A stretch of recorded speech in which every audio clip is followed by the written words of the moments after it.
That was the E-Zone with Honeybee and Kareem Boyatings. In the entertainment block on Nationwide 90 FM. Stop putting off those plumbing projects. Start right. Start here at H&L Rapid True Value for plumbing supplies. The time by H&L Rapid True Value is Nationwide time, 5 o'clock. Crisp and refreshing. Room temperature or chilled. A pure water would drink. The temperature by Pure Water is 30 degrees Celsius in capital city Kingston, 29 out west in Montego Bay. News at 5 teasers are brought to you by Advanced Scales and Equipment. Service is our total commitment. From the Nationwide News Network, comprehensive, incisive, tough. This is Nationwide at 5. Good afternoon, I'm Cliff Hughes. And I'm Nora Gay Banton. In Nationwide News at this hour, Finance Minister Dr. Nigel Clark says the government has options to address the almost $22 billion shortfall in revenues. There are revenue possibilities and expenditure adjustment opportunities that have not yet been factored in. But opposition spokesman on finance Julian Robinson is concerned programs could be affected by the shortfall. Head of Crime DCP Fitz Bailey is calling on lawmakers to amend the country's financial laws to better tackle bank fraud. Recorded phone conversation is shedding more light on the controversial expulsion of 2 female students from St. James High School. MP Everald Warmington says Don Anderson's poll showing the JLP trailing the PNP by nearly 8 points is nonsense. These polls are not credible. Sure, we underperformed in some areas in the last local government election. However, it's a sham. In news from the rest of the world, new Prime Minister announced by Haiti's newly created Transitional Council is generating divisions. Arizona's Democratic leaders get enough votes to repeal 19th century near total ban on abortion. In headline sports, sprint icon Usain Bolt predicts Jamaica's medal haul ahead of Paris Olympic Games. And later on our broadcast, in our cover story at 5:35, another twist in the St. James High School saga. Nationwide News has obtained a recording of the embattled Principal Joseph Williams chastising a mother of one of the 2 girls expelled for seeking help from the Ministry of Education. Also in the cover story, Southwest St. Catherine MP Everald Warmington says a Don Anderson poll showing the governing JLP trailing the opposition PNP by nearly 8 points is nonsense and simply not credible. Sure, we underperformed in some areas in the last local government election. We have a lot of work to do. However, it's nonsense from Don Anderson to suggest JLP is 8 points behind. You'll hear more of what Mr. Warmington said. In public opinion at 6:26, we ask, should women face criminal sanctions for giving men jackets? Give us your comments by logging onto our Facebook page, Nationwide News Network, and by tweeting us at Nationwide Radio, and message us on WhatsApp at 876-855-693. You can also leave your comments on Instagram at Nationwide 90 FM. And at 7:30 this evening, it's Think Like a Stockbroker with Siobhan Campbell.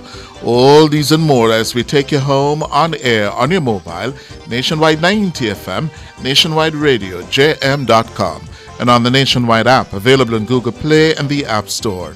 This Wednesday afternoon, Wednesday, May 1, 2024.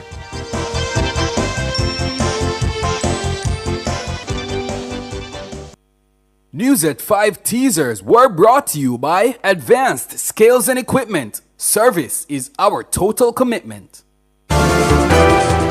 If it's news, it's got to be Nationwide 90 FM. Now to the details. Finance Minister Dr. Nigel Clark says the government has options to address the shortfall in revenues once the full extent of the impact has been assessed.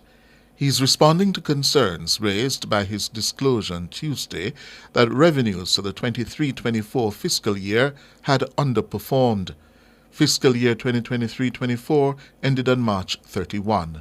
Siobhan Campbell has the details.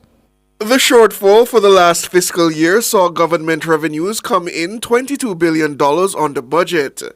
Tax revenues were also down by nearly $25 billion. Speaking with Nationwide News on Wednesday, Dr. Clark notes that despite the underperformance, the country ended the last financial year positively. Our first objective with respect to the March revenue shortfall is transparency, and hence my 3-page statement yesterday that promptly disclosed the full details of this March revenue shortfall. However, let's recall that despite this fall off in revenues in March 2024, the government of Jamaica was still able to achieve a fiscal surplus for the 2023-2024 fiscal year of $1 billion. And our debt trajectory, our downward debt trajectory, is firmly anchored. The reduction in revenues could have implications for funding the estimates of expenditure for the current budget. But the finance minister says the government is committed to fulfilling the promises outlined in its budget despite the shortfall. He says making any adjustment at this time would be premature before receiving final word from Tax Administration Jamaica. Despite the March 2024 revenue shortfall, the government of Jamaica is committed to the policy priorities outlined in the 2024-2025 budget. And the government of Jamaica is also committed to our legislated fiscal targets. As disclosed in my release yesterday, Tax Administration Jamaica indicated that there were significant instances of tax filings made by entities in March, but without payment within the required period of time. Tax Administration Jamaica will therefore be following up. Until that happens, it would be premature to announce with certainty any definitive adjustments. However, the finance minister sought to assure Jamaicans that the government has options to address the revenue shortfalls without any additional burden on taxpayers. Suffice to say that the government of Jamaica has options. There are revenue possibilities and expenditure adjustment opportunities that have not yet been factored in. We will observe revenue and expenditure outcomes in the first few months of the year while Tax Administration Jamaica conducts inquiries, do their due diligence, and enforcement as required. At this time, we are fulfilling the duty of transparency. Siobhan Campbell for Nationwide News. Opposition spokesman on finance Julian Robinson has called on the Minister of Finance to fully disclose the implications of the revenue shortfalls of the budget for the current fiscal year. The minister needs to tell the country which programs will be negatively impacted by this revenue shortfall and whether the $25 billion of givebacks which were announced in March are sustainable. Further, the minister must explain whether the achievement of key fiscal targets in the current fiscal year will be compromised. Our call comes against the background of the fact that the minister has not provided any information on the $25 billion which will come from the securitization of receivables which was announced during the budget debate. To date, no information is known as to which receivables are being securitized, the rate at which these receivables have been discounted, and who we have entered into this agreement with. Mr. Robinson says the opposition is concerned programs announced could be affected. The opposition is concerned that the shortfall will have a negative impact on many programs that the government intends to execute during this fiscal year.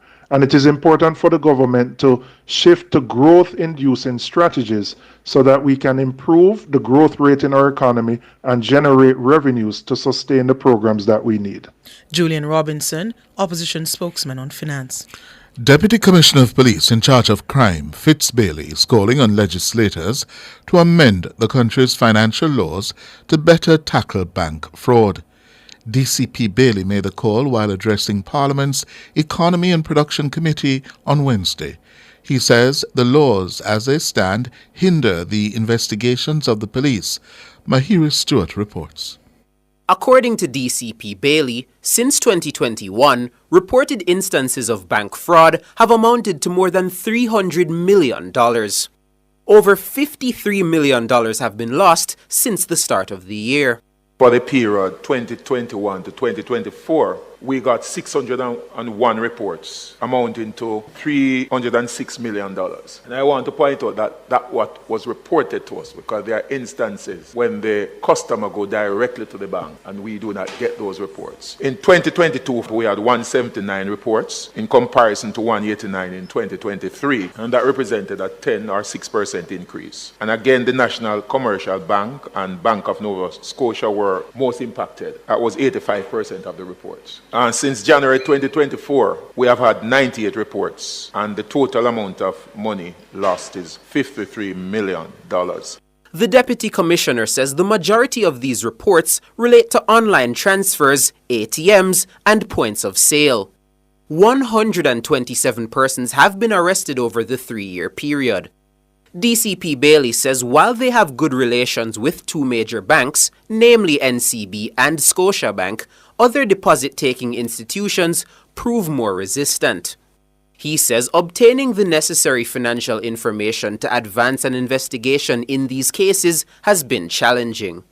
Some of the constraint that we have is that, notwithstanding the fact that the banks customer has lost their funds, sometimes it's difficult. We have to be applying for court orders to the judiciary to get the information, which sometimes slow down the investigative process. DCP Bailey is calling for the laws to be changed to make obtaining court orders easier. And one of the things that I would recommend to this House, that there should be an amendment whereby a court order can only be obtained when someone is arrested. If that is not done, we have to go through the ministerial order. And I think that aspect of the law need to be amended so that an officer can make an application before a judge for a court order to look at a person's account before the person is arrested. It really impacts on our investigative process without that authority. Mahiri Stewart for Nationwide News. A nearly 9-minute recorded phone conversation is shedding more light on the controversial expulsion of 2 female students from St. James High School by its principal, Joseph Williams. In the recording obtained by Nationwide News, the embattled principal is heard chiding the mother of one of the girls. He was chastising her for seeking help from the Ministry of Education to find a new school for her daughter. The mother in question was trying to register her child in another school, Malden, after she was expelled from St. James High. Shalois Smikle has the details. The mother of one of the girls told our news center that she'd been facing difficulties enrolling her child in another school. This was due to a lack of support and documentation from Mr. Williams and the Ministry of Education's regional office. Mr. Williams has since denied that claim. But a recorded phone conversation between the mother, Principal Williams, and the principal of Malden High School tells a different story. In the conversation, the mother explained to Mr. Williams that the school he recommended for her daughter denied her admission. She explained that she had visited the Ministry of Education's office for further assistance. But Mr. Williams says she was wasting her time with both the ministry and the board chairman on the matter. I went there. Yeah, what ministry can't put out? Ministry can't put out? I went up by Malden and I did the transfer and she just write on it, denied, and sent back the paper to me. Denied? Why? I don't know, she did not speak with me. Oh, but you don't tell me that. Look, I'm down to the Riley and chairman. You think they can't put anything there on school? Principal Williams insisted that all the mother had to do was tell him her child was denied. He proceeded to call the principal of Malden High. This lady, I sent her to look, but me understand what she do, she go to a ministry. And me attend a ministry, and you can't put her at your school. And it come right where we have with each other. And that me and you, for the sake of the girl, this girl is just 15. The Malden High principal told Mr. Williams that she would not accept the student. Mr. Williams proceeded to tell the mother she was on her own. Which other school you want to go? To be honest, I don't know, You don't know? You're on your own. You must not know which other school you could have called. Shalois Smikle for Nationwide News. You're listening to Nationwide News at 5. More news after these.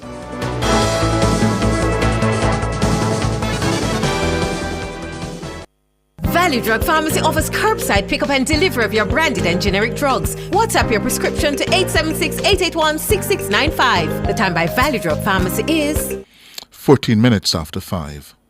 Rent-A-Kill Initial is the expert in pest control, air purification, and hygiene services. Call today 876-926-4236. The temperature by Rent-A-Kill is 29 degrees Celsius in capital city Kingston, 24 out west in Montego Bay. Touching lives every day, so many different ways, a part of all you do. Sagicor will make you feel secure, reaching out for more, will always see you through. Reach for more, whatever you're dreaming, whatever your goals, will help you achieve them. You're never alone. Taking care of today's needs, take care of tomorrow's dreams. Every day helping you succeed, that's what Sagicor means. Today's needs, tomorrow's dreams. Sagicor.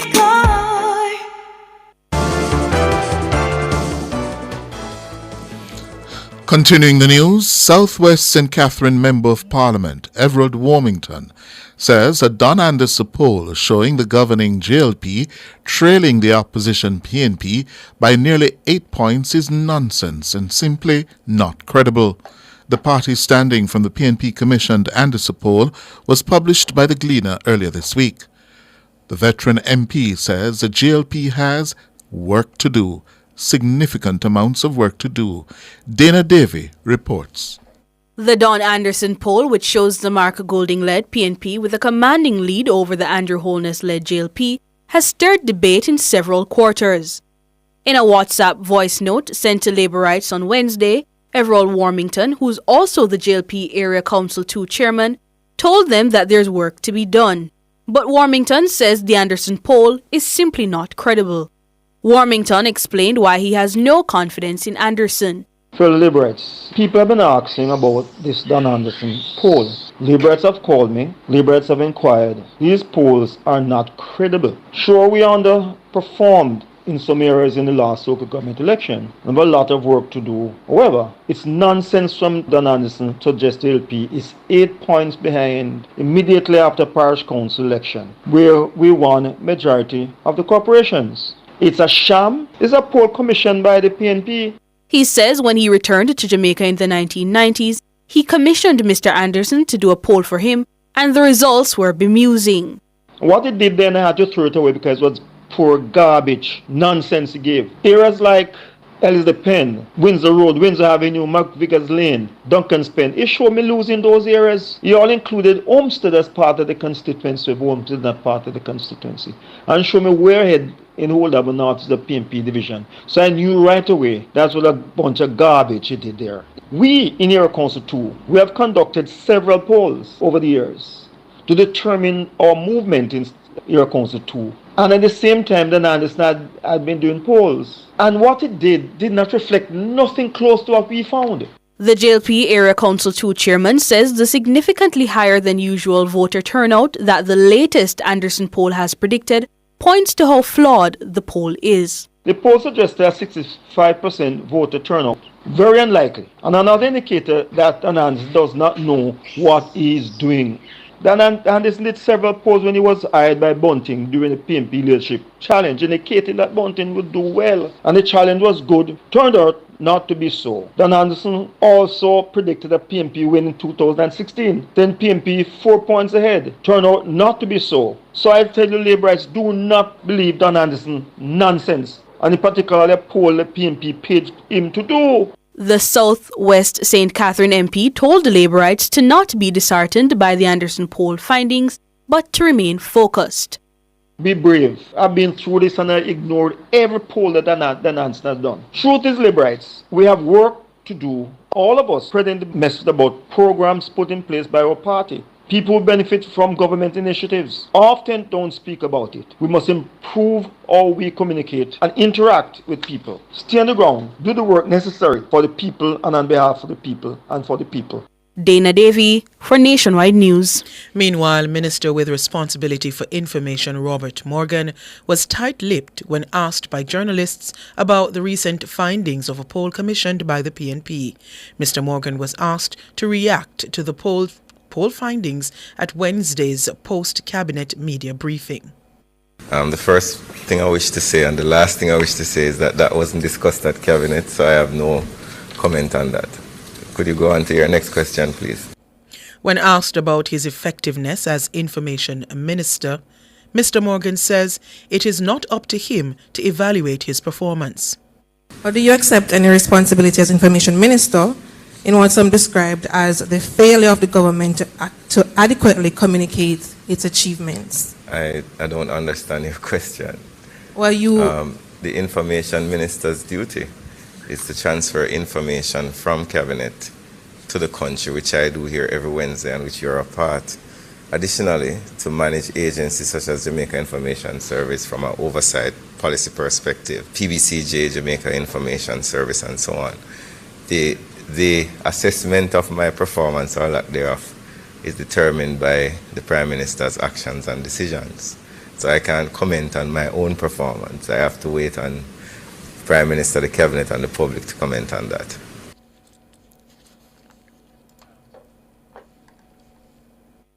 World in a Minute is brought to you by ABC Electrical Sales. We make things as easy as ABC. Hose Assembly and Supply, equipping Jamaica for success. Charles O'Connor Consulting Network, COCN, empowering entrepreneurs for a better future. The World in a Minute. Haiti's recently installed Transitional Council has selected Fritz Belizaire as the country's new prime minister. 4 of the 7 council members with the voting powers announced his selection on Tuesday. Belizaire served as Haiti's ports minister during the second presidency of René Préval from 2006 to 2011.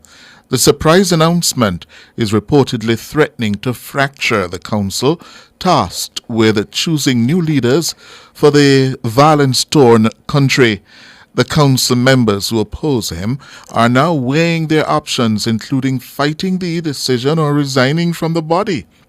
The Montana Accord, a civil society group represented by a council member with voting powers, has denounced Belizaire's selection. It said the political and economic mafia forces have decided to take control of the Presidential Council and the government so that they can continue to control the state. Democrats secured enough votes in the Arizona Senate on Wednesday to repeal a Civil War-era ban on abortions that the state's highest court recently allowed to take effect. Voting wasn't complete, but the Senate had the 16 votes it needed to advance the bill. 14 Democrats in the Senate were joined by 2 Republican votes in favor of repealing the bill, which narrowly cleared the Arizona House last week and is expected to be signed by Democrat Governor Katie Hobbs. The near-total ban, which predates Arizona's statehood, permits abortions only to save the patient's life and provides no exceptions for survivors of rape or incest. If the repeal bill is signed, a 2022 statute banning the procedure after 15 weeks of pregnancy would become Arizona's prevailing abortion law. World in a Minute was brought to you by ABC Electrical Sales. We make things as easy as ABC. Hose Assembly and Supply, equipping Jamaica for success. Charles O'Connor Consulting Network, COCN, empowering entrepreneurs for a better future. Recapping the top stories in nationwide news at this hour, Finance Minister Dr. Nigel Clark says the government has options to address the almost $22 billion shortfall in revenues. There are revenue possibilities and expenditure adjustment opportunities that have not yet been factored in. But opposition spokesman on finance Julian Robinson is concerned programs could be affected by the shortfall. Head of Crime DCP Fitz Bailey is calling on lawmakers to amend the country's financial laws to better tackle bank fraud. MP Everald Warmington says Don Anderson's poll showing the JLP trailing the PNP by nearly 8 points is nonsense. I'm Cliff Hughes. And I'm Nora Gay Banton. You can find the news on our website at nationwideradiojm.com and on the Nationwide app available on Google Play and the App Store. News next, the headlines at 6.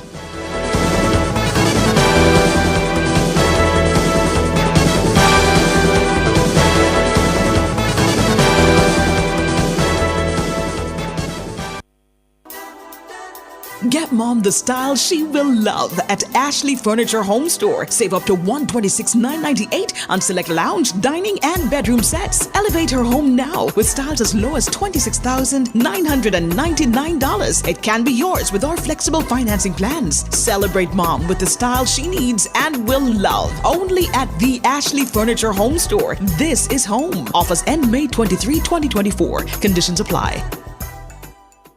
Sports at 5 is brought to you by Total Tools. They almost always have it. Hello, good afternoon, and welcome to Sports here on Nationwide 90 FM. I'm Wayne Walker.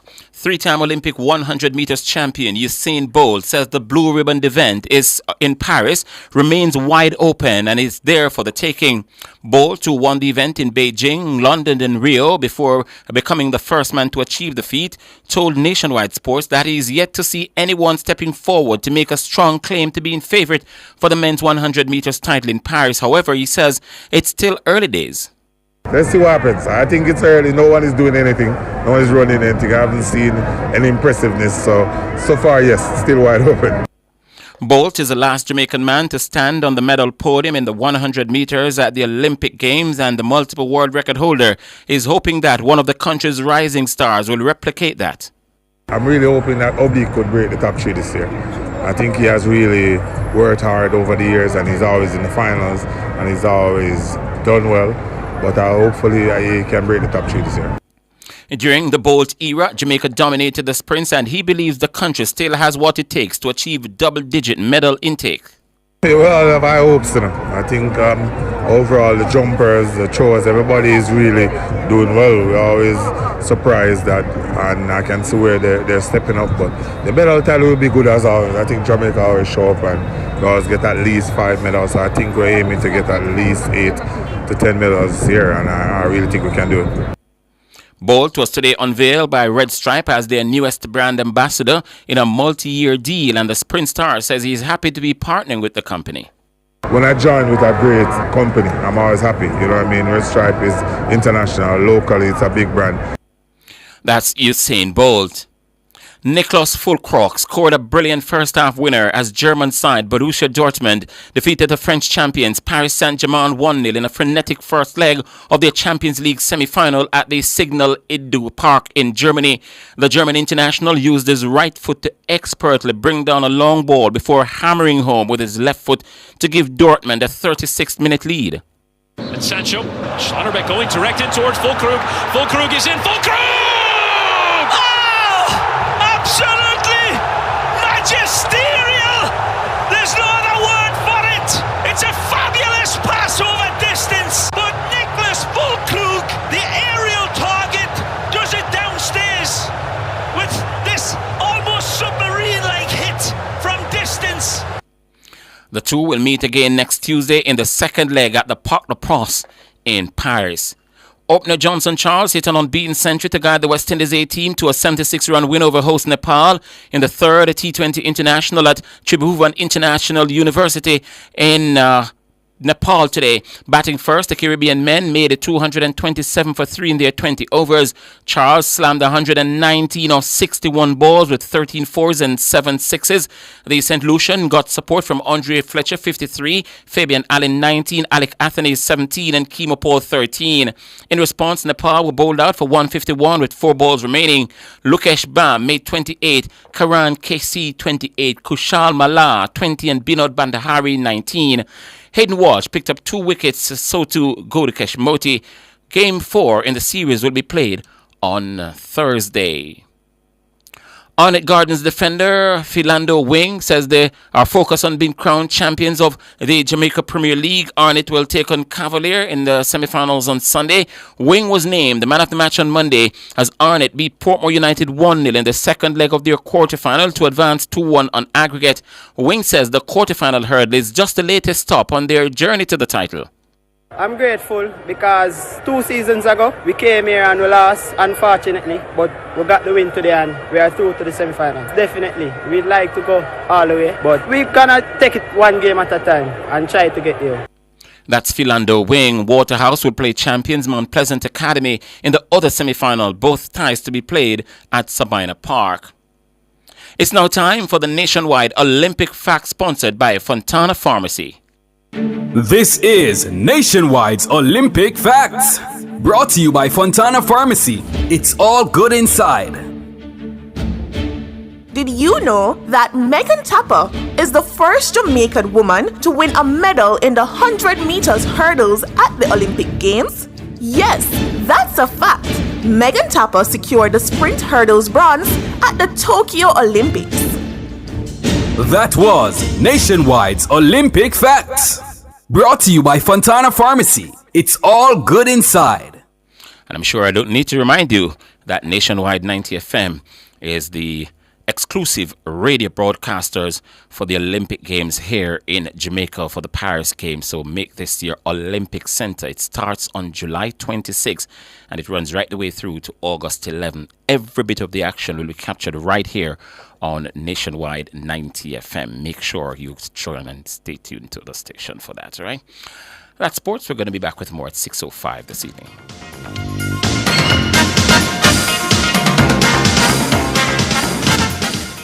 Sports at 5 was brought to you by Total Tools. They almost always have it.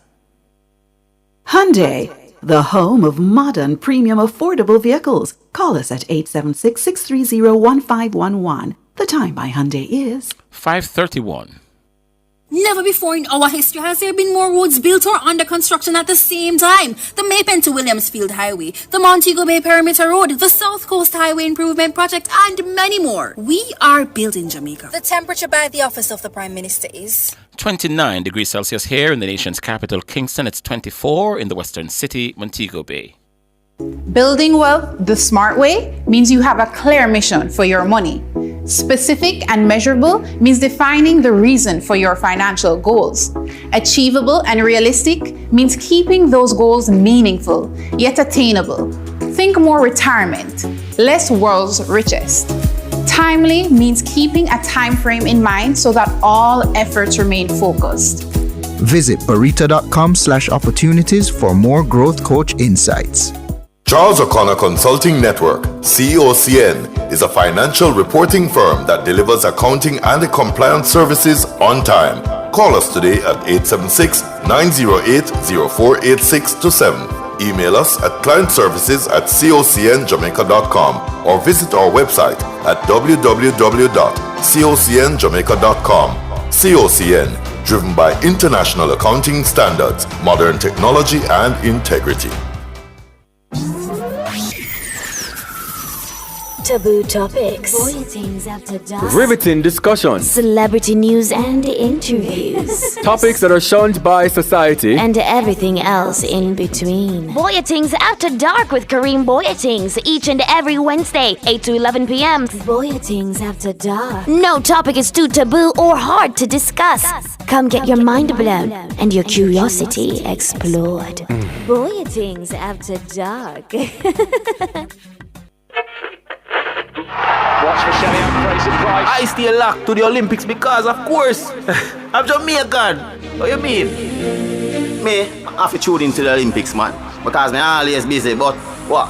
I have to know when Sherika Jackson beat Shakari. Brother, I have to have every notification for the Olympics. I want to hear every run. Now Sherika Jackson coming every jump. Oh, that is absolutely huge of Wayne Pinkham. Every fling, live. So, take us then. Nothing can miss me. We're always on the move. So while we're driving, run, Ghislaine, run. Jogging. Yes. Run, Watson. Win again. Watson is now a world champion. or even at work. Quick! The race has started! We can't miss a beat because we keep it locked To the only station. for the Paris Olympics. Nationwide. Nationwide. 90 FM. Nationwide 90.1, 90.3, 90.5, 90.7 and 90.9 and on YouTube at Nationwide 90 FM Live. Nationwide, the new revolution in media.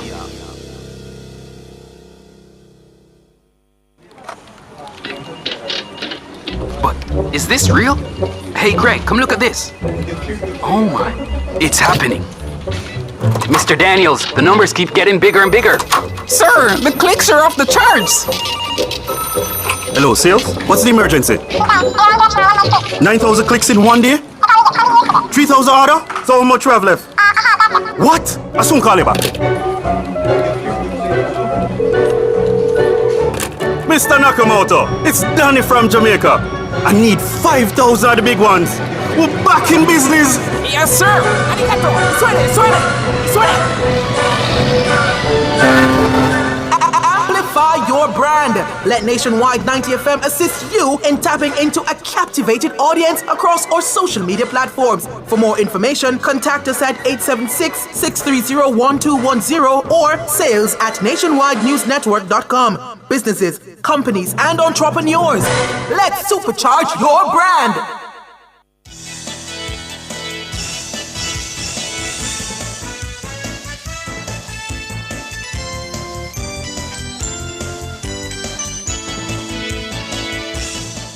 Good afternoon. Thank you so much for joining us here on Nationwide at 5. I'm Cliff Hughes. And I'm Siobhan Campbell. Good afternoon, Mr. Campbell. How are you, sir? I'm all right. You? Doing quite well. It's been a very hectic news day for me. Too much to cover. Oh, yes. Good. Well, there's another twist in the St. James High School saga. We have obtained a recording of a conversation between the embattled principal, Joseph Williams, and one of the mothers of the two girls, who were expelled by Mr. Williams. Note, we have taken steps to verify with both Mr. Williams and the mother that the recording is authentic.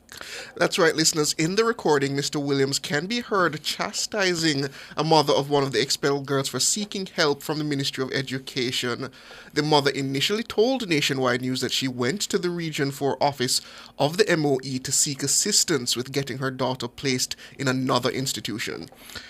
She told us she had difficulties doing so because she did not receive documentation from Mr. Williams to assist her in that process. In an interview with Nationwide News on Monday, Mr. Williams denied that claim by the mother. But in the audio recording of the conversation we have obtained, Mr. Williams can be heard telling that woman, the mother, that the ministry could not help her. I went there. Yeah, what ministry can't put her up?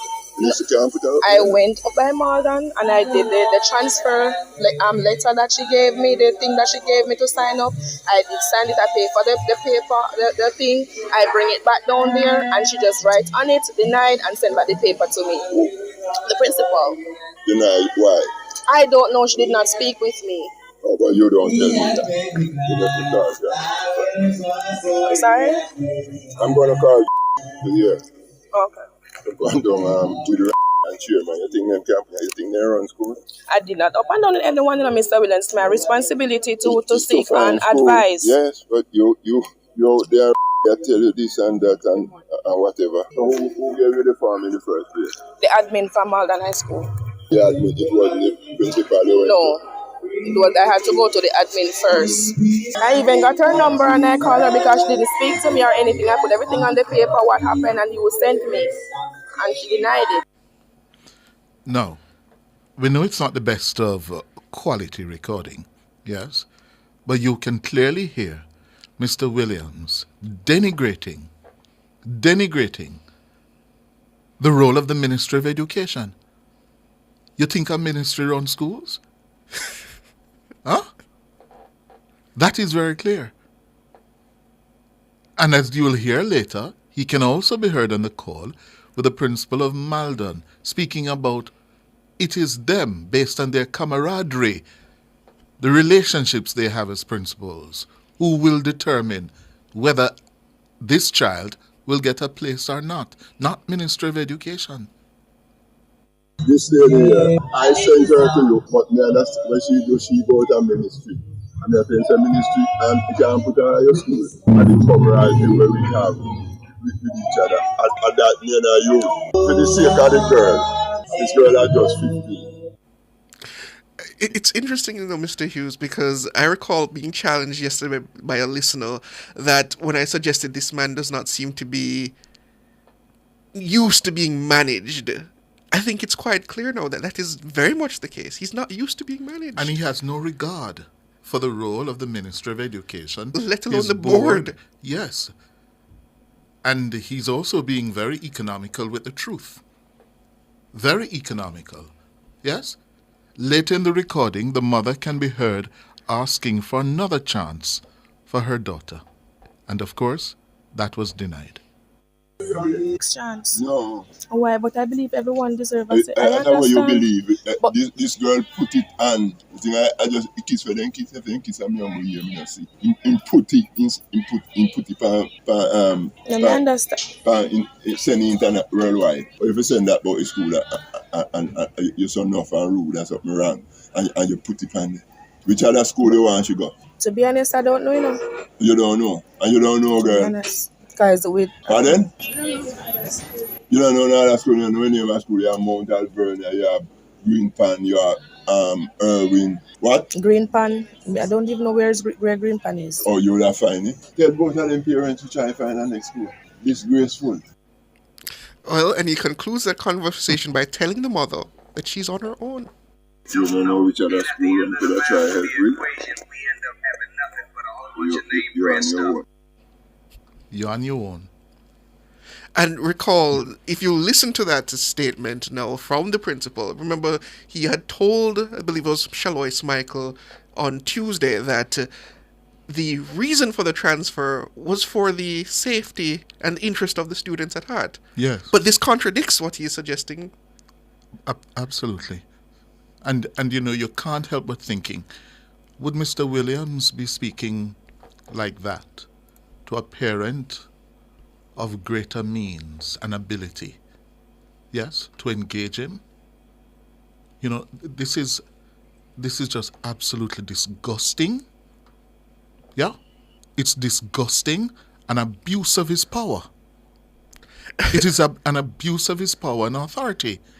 And if what he's suggesting in the recording and what he's told us, it seems to be a sort of informal agreement between many principals that this is how they handle things without, don't go to the ministry, don't talk to the ministry, we'll deal with it here. Mm-hmm. He says it's our camaraderie, the meaning, our relationship that will decide this, not the circumstances of the situation of the case. Yeah? Well, Minister Williams and her team at the Ministry of Education, this is now blown wide open. Yes, you have a rogue principal. He's a rogue principal. Flouting both the Ministry of Education and the board chairman. I would love to hear Mr. Williams' response to this, though. I mean, based on what has shown, he verified that it was him speaking on the recording. So verified. We made sure we verified that with him today. Yeah? And we played for him the recording. And he confirmed that it's him. But he had no further comment to make beyond. No further comment. And the mother of the child, yes, of one of the two girls, confirmed, yes, that she did have that conversation with him. She did. And what it proves, 1, Williams has no regard for the Minister of Education's role. Yes. 2, he has no regard for the interest of this child.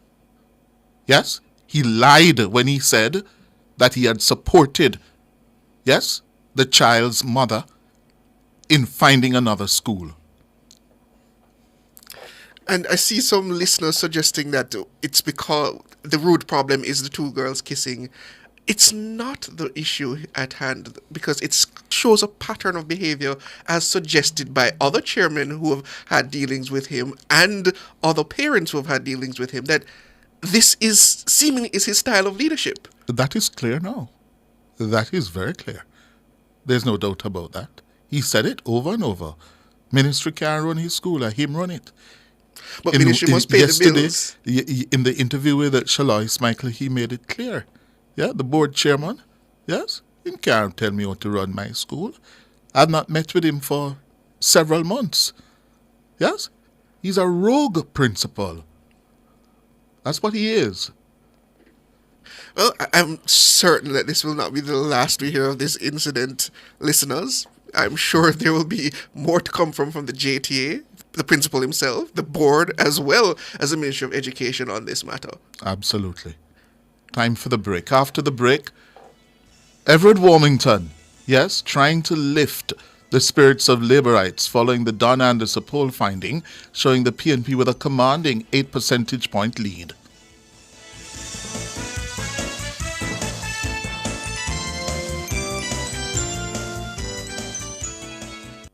Clearing personal, non-commercial shipments at the port? Avoid the wait. Request a contactless clearance through your agent today. It's more efficient. It's secure. The time by the Jamaica Customs Agency is 5:45. Does your bra ride up your back? Do your shoulders hurt from carrying the weight of your breasts? These are signs of an ill-fitting bra. When was the last time you were fitted by a bra fit specialist? The bra experts at LaBelle Femme will take care of you. Drop into the store at 53 Lady Musgrave Road, Tuesdays to Saturdays from 10 to 5, and you will see the difference. Or call 876-622-6091.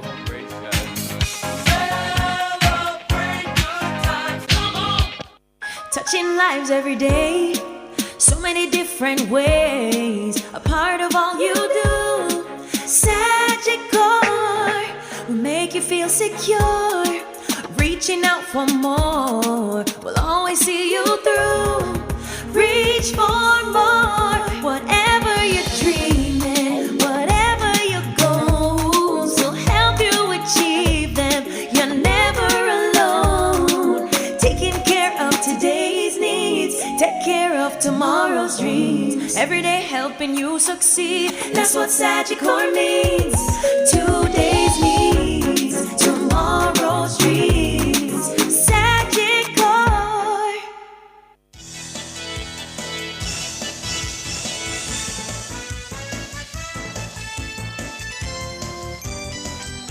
14 minutes going up to 6 o'clock. We're going to switch gears now. Southwest St. Catherine Member of Parliament, Everett Warmington, says Don Anderson poll. That's a Don Anderson poll showing the governing JLP trailing the opposition by nearly 8 percentage points is nonsense and simply not credible. The party standings from the PNP Commission Anderson poll were published by the Gleaner earlier this week. The finding that the Mark Golding-led PNP with a commanding lead over the Andrew Holness-led JLP has stirred debate in several quarters. In a WhatsApp voice note sent to Laborites on Wednesday, Everett Warmington, who's also the JLP Area Council 2 chairman, told them there's work to be done. Fellow Laborites, good morning. People have been asking about this Don Anderson poll. Laborites have called me, Laborites have inquired. These polls are not credible. Sure, we underperformed in some areas in the last local government election. We have a lot of work to do. However, it's nonsense from Don Anderson to suggest the LP is 8 points behind immediately after parish council election, where we won majority of the corporations. It's a sham. It's a poll commissioned by the PNP, yet the Gleaner is promoting it as a genuine poll. Let me say one thing. When I came back to Jamaica in the 1990s, I said to Delroy Truck, I think I'm going to have a poll done before I start working to see how I look in the constituency and one after. 3 months after I start working, I asked Anderson to do the poll. What he did then, I had to throw it away because it was poor garbage, nonsense he gave. Areas like Elizabeth Penn, Windsor Road, Windsor Avenue, McVickers Lane, Duncan's Pen. He showed me losing those areas. He all included Olmsted as part of the constituency, if Olmsted is not part of the constituency. And showed me Warehead in Old North is the PNP division. So I knew right away That's what a bunch of garbage it did there. We in Area Council 2, we have conducted several polls over the years to determine our movement in Area Council 2. And at the same time, the Anderson had been doing polls. And what it did not reflect nothing close to what we found. We found genuine stuff, and all the polls that we have done will prove correct in the election. All elections and all the divisions and constituencies that we did. And the Nancy did polls in those areas, and his poll was completely pulled apart from North Pole to the South Pole against ours, and ours were correct. The poll suggested a 65% voter turnout. Very unlikely. And another indicator that Anand does not know what he is doing. Anderson did several polls when he was hired by Bunting during the PNP leadership challenge, indicating that Bunting would do well. And the challenge was good for the PNP. Turned out not to be so. Dan Anderson also predicted a PNP win in 2016. Then PNP 4 points ahead. Turned out not to be so. So I tell you, Labourites, do not believe Dan Anderson nonsense. And in particular, the poll the PNP paid him to do. Be brave. I've been through this and I ignored every poll that Dan Anderson has done. Truth is, Labourites, we have work to do. Well, a number of takeaways from that. Yes? Clearly, be brave, Labourites. What he's saying, don't take it too much to heart. Yeah? Things are not all lost. Stabilizing morale, as you'd expect, considering what's happened recently. Yes. And then he's saying, we underperformed on February 26th. That's a new phrase now, underperformed. Not that we lost, but we underperformed. Yes? So, hear what? Time to put your shoulders to the wheel. It shows up maturity over the last few months where there's now a quiet acceptance that all is not well. Mm-hmm. They need to stabilize morale. They understand that. But they accept that changes must be made and that they cannot simply say, well, we came up with the majority of council seats in the local government elections, so we're fine. Not council seats, councils. Councils in the local government elections, so we're fine. So they've accepted there's a problem and now they're moving towards addressing that problem. But even then, you still have to put out the fires as they come. Yes. And, Mr. Warmington is one of the most electorally successful politicians the JLP Very savvy. Has. He has won that seat, 4 times Convincingly. now? Yes. Even when expectations were against him, he has outperformed expectations. Exactly. And I gather the word is that he is going to be contesting the seat again. Oh? Despite indicating that he was about to leave politics, representational politics. My information is that apparently they have done some polls in the constituency, and who he was eyeing as possible successors are not cutting it. Oh dear. And it's going to be Warmington again in Southwest St. Catherine. Well, I guess the adage, if it's not broken, don't fix it. Exactly. And he will be, from all reports, he will be in the thick of things in trying to win the next election for the JLP. Well, that's a further admission that it needs to be all hands on deck. Mm-hmm. They cannot afford to take risks where risks cannot be afforded. Yeah. So don't be surprised if you see several of the veterans remain and returning to the polls next year. But there are still seats that will require some refreshing and clearly some work. Several. Yeah. Well, according to the WhatsApp message to the Labourites, Everett Warmington says, listener, previous poll findings released by Don Anderson also had flaws.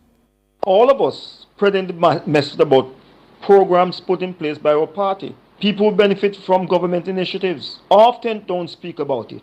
We must improve how we communicate and interact with people. Stay on the ground, do the work necessary for the people and on behalf of the people and for the people. We reward us. At this stage, Area Council 2 is planning another series of workshops. We did polls before the election. We did a poll after the parish council election. We'll be meeting in retreat on the 19th of May here in Old Harbour to look at each division and each constituency to see where poll will be necessary, that is genuine poll, to see what we need to do, where we need to go, what work we need to do. We are starting here in Area Council 2. So it's going to be an all-day retreat and workshop for the leadership of Area Council. That is the constituency chairpersons and divisional chairpersons and key workers in constituency. I may go further with Dan Hanson is rubbish. Almost on the eve of the country's 17th general election, an RJR Commission Dan Hanson poll had found Portia Simpson Miller's People's National Party and the Andrew Willis-led Jamaica Labour Party to be in a tight race. The poll, which was conducted from February 13 to 16, 2016, among 1,093 people, with a margin of error plus or minus 3%, showed the PNP with 30.8% popular support, slightly ahead of Jamaica Labour Party on 27.5%. PNP has moved 3.8% points since January when Dan Hanson conducted his last poll, while the JLP has improved by 5% points. This was from the publication then that RGR did. Let's say what they said, I feel very, very good when there's a level of enthusiasm and positivity that's evident among PNP workers and supporters, and the uncommitted are breaking for us. So we are very confident. This was PNP campaign director then, Peter Phillips. A release of the poll result then, he said there's more good news for the PNP, which came out ahead of the JLP in the most recent Glena Addison poll then in 2016. That poll conducted on February 4, 5, 6, and 7 found the PNP 4 percentage points ahead of us. Some 33% of those polled said they would vote for the PNP, while 29% said they would vote for the JLP. As the campaign enters its final lap for Thursday election, the 70-year-old Portia Simpson Miller was making the rounds across the island seeking to make sure the PNP does not become a one-term government. She visited several constituencies. She was down in St. Elizabeth with Darren Powell, Northwest St. Elizabeth. He lost. Southwest St. Elizabeth was won by Buchanan by 13 votes in 2011, but was facing stiff challenge then, and Floyd Green beat him. Simpson Miller was also in Keith Walford Southwest St. Anne constituency with PNP, which PNP won by 822 votes in 2011. He lost to Xavier Main. She also visited Central St. Mary, which was won by Dr. Guy by 2,789 in 2011. And Sharon Folks Abraham, West Central St. James, which was won by 673. Morris Guy almost lost. Then, Folks Abraham lost. Simpson Miller also visited Arnold when named Orlando Brown. And she tried to show up all of these marginal seats. She also visited Phyllis Mitchell in Northeast St. Catherine. And she lost. With all that was done then, the GLP came out ahead, and we won that election, regardless of what Dan Anderson said. Everett Warmington, the Member of Parliament for St. Catherine Southwest, yes, trying to put his take on the latest Dan Anderson poll results. Because, Siobhan, the parties know the effect such a poll result can have. Precisely. On the morale exactly of their supporters. And to Mr. Warmington's point, polling is not an exact science. Mistakes are made. Mm-hmm. But I often feel there's this need to shoot the messenger. These political parties receive this information rather than addressing the root cause. And that has been a standard political practice. Exactly. Whenever you get some message that you don't really want to hear, you don't speak to the content of the message. You speak to who has delivered the message. Yeah? So they try to go after the messenger and not what the message is saying. I think fundamentally right now, the JLP has a problem that it cannot keep itself out of the news in terms of negative press. Mm-hmm. And the PNP, I don't know how they've managed to do it over the last few months, has managed to control the narrative. Essentially, yes. Mm-hmm. They are licking the labor rights on social media. The PNP social media organization is running full steam ahead. Belmont Road and the labor rights are struggling to respond. Yes. And the happenings in the country, the developments in the country, has also fed into that pro-PNP opposition narrative. Yes, I find that lately the JLP is being caught off guard too often. And sometimes they're I call unforced it errors. That's the word I use. Unforced errors. Yes? As a political organization, they are not clicking. They're not. Yes? Well, we're still months away from a general election, so we'll see how these things Well shape over a up. year. And I'm sure there's no interest in calling it early, so we'll see how things shape up in the coming months. All right. Before we ahead. go, Mr. Hughes, when are we conducting our own Blue Dot polls? Is there any intention between now and probably the end of this year? We normally conduct the polls twice a year. Yeah? So one is due about now. Say no more. Oh, okay. So we eagerly look forward to that. Well, I say no more. All right. That's where we're going to leave it for the cover story. The headlines at 6 are next.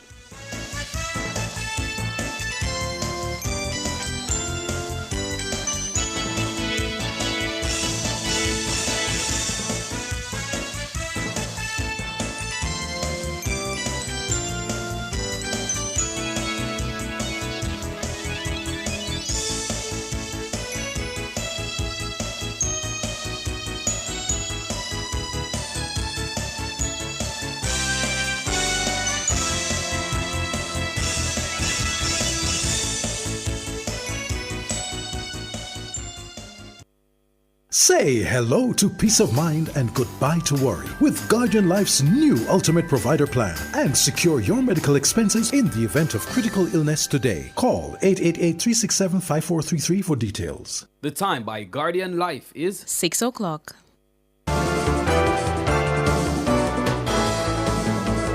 Nationwide headlines at 6. Good evening with the headlines at 6. I'm Shalois Michael. Finance Minister Dr. Nigel Clark says the government has options to address the shortfall in revenues once the full extent of the impact has been assessed. Dr. Clark was responding to concerns raised by his disclosure on Tuesday that revenues for the 2023-24 fiscal year had underperformed. Suffice to say that the government of Jamaica has options. There are revenue possibilities and expenditure adjustment opportunities that have not yet been factored in. We will observe revenue and expenditure outcomes in the first few months of the year while Tax Administration Jamaica conducts inquiries, do their due diligence and enforcement as required. At this time, we are fulfilling the duty of transparency. The reduction in revenues could have implications for funding the estimates of expenditure for the current budget. But the finance minister says the government is committed to fulfilling the promises outlined in its budget despite the shortfall. Despite the March 2024 revenue shortfall, the government of Jamaica is committed to the policy priorities outlined in the 2024-2025 budget. And the government of Jamaica is also committed to our legislated fiscal targets. As disclosed in my release yesterday, Tax Administration Jamaica indicated that there were significant instances of tax filings made by entities in March, but without payment within the required period of time. Tax Administration Jamaica will therefore be following up. Until that happens, it would be premature to announce with certainty any definitive adjustments. Dr. Nigel Clark, Minister of Finance. Meanwhile, opposition spokesman on finance, Julian Robinson, has called on the Minister of Finance to fully disclose the implications of the revenue shortfalls on the budget for the current fiscal year. The minister needs to tell the country which programs will be negatively impacted by this revenue shortfall and whether the $25 billion of givebacks which were announced in March are sustainable. Further, the minister must explain whether the achievement of key fiscal targets in the current fiscal year will be compromised. Our call comes against the background of the fact that the minister has not provided any information on the $25 billion which will come from the securitization of receivables, which was announced during the budget debate. To date, no information is known as to which receivables are being securitized, the rate at which these receivables have been discounted, and who we have entered into this agreement with. Mr. Robinson says the opposition is concerned programs announced could be affected. The opposition is concerned that the shortfall will have a negative impact on many programs that the government intends to execute during this fiscal year. And it is important for the government to shift to growth-inducing strategies so that we can improve the growth rate in our economy and generate revenues to sustain the programs that we need. Julian Robinson, opposition spokesman on finance. Leader of opposition business in the House of Representatives, Philip Polwell, is calling for adjustments to be made in the holding of sectoral debates. He says the current conduct of proceedings do not serve the Jamaican people. I must posit that these are really not real debates, certainly not like the main debate where views and positions are argued between government and opposition. And we have to look at how we conduct the sectoral debate. Because over the years, we on this side, we get very frustrated because we have put numerous criticism of government policies, and we at the same time, we proffer an equal number of positive recommendations, which have been largely ignored by the government. He was making his own contribution to the sectoral debates on Tuesday. Mr. Polwell says with a review of Parliament's standing orders now scheduled, the opportunity to make the debates more effective must be pursued. I propose that as we, Mr. Speaker, are now examining the standing order, we use the opportunity to see how we can regulate the sectoral debate to make it far more meaningful and effective as a debate where ideas contend. And not when the leader of government business comes to speak again to glibly go over some of the very fine, if I may say so myself, recommendations that we have been putting forward year in without the requisite seriousness being given to it. Philip Polwell, leader of opposition business in the House of Representatives. Minister of Labour and Social Security Pernell Charles Jr. says the ministry is making progress to improve the Overseas Employment Program, also known as the Farm Work Program. Today we had a very important meeting with the Jamaica Liaison Service in Canada. Our Chief Liaison Officer, Mrs. Riley, and her team gave us critical updates on the work that is being done by our liaison officers to ensure that we continue to protect the rights of our farm workers, strengthen their capacity, and at the same time, build stronger relations with employers and government. Minister Charles says he's been advised that farms which were previously flagged over concerns about living conditions have since implemented most of the recommendations made by the ministry's fact-finding team. Our goal is to make sure that we put all effort in expanding our program while also ensuring a transfer of knowledge and skills and resources back home here in Jamaica. So we are implementing a number of things to refine the selection and orientation process, while at the same time ensuring that we continue to look for more opportunities for Jamaicans, male and female, in Canada and also in the U.S. Pernell Charles Jr., Minister of Labour and Social Security. Those were the headlines at 6. I'm Shaloy Smichael. Sports is next.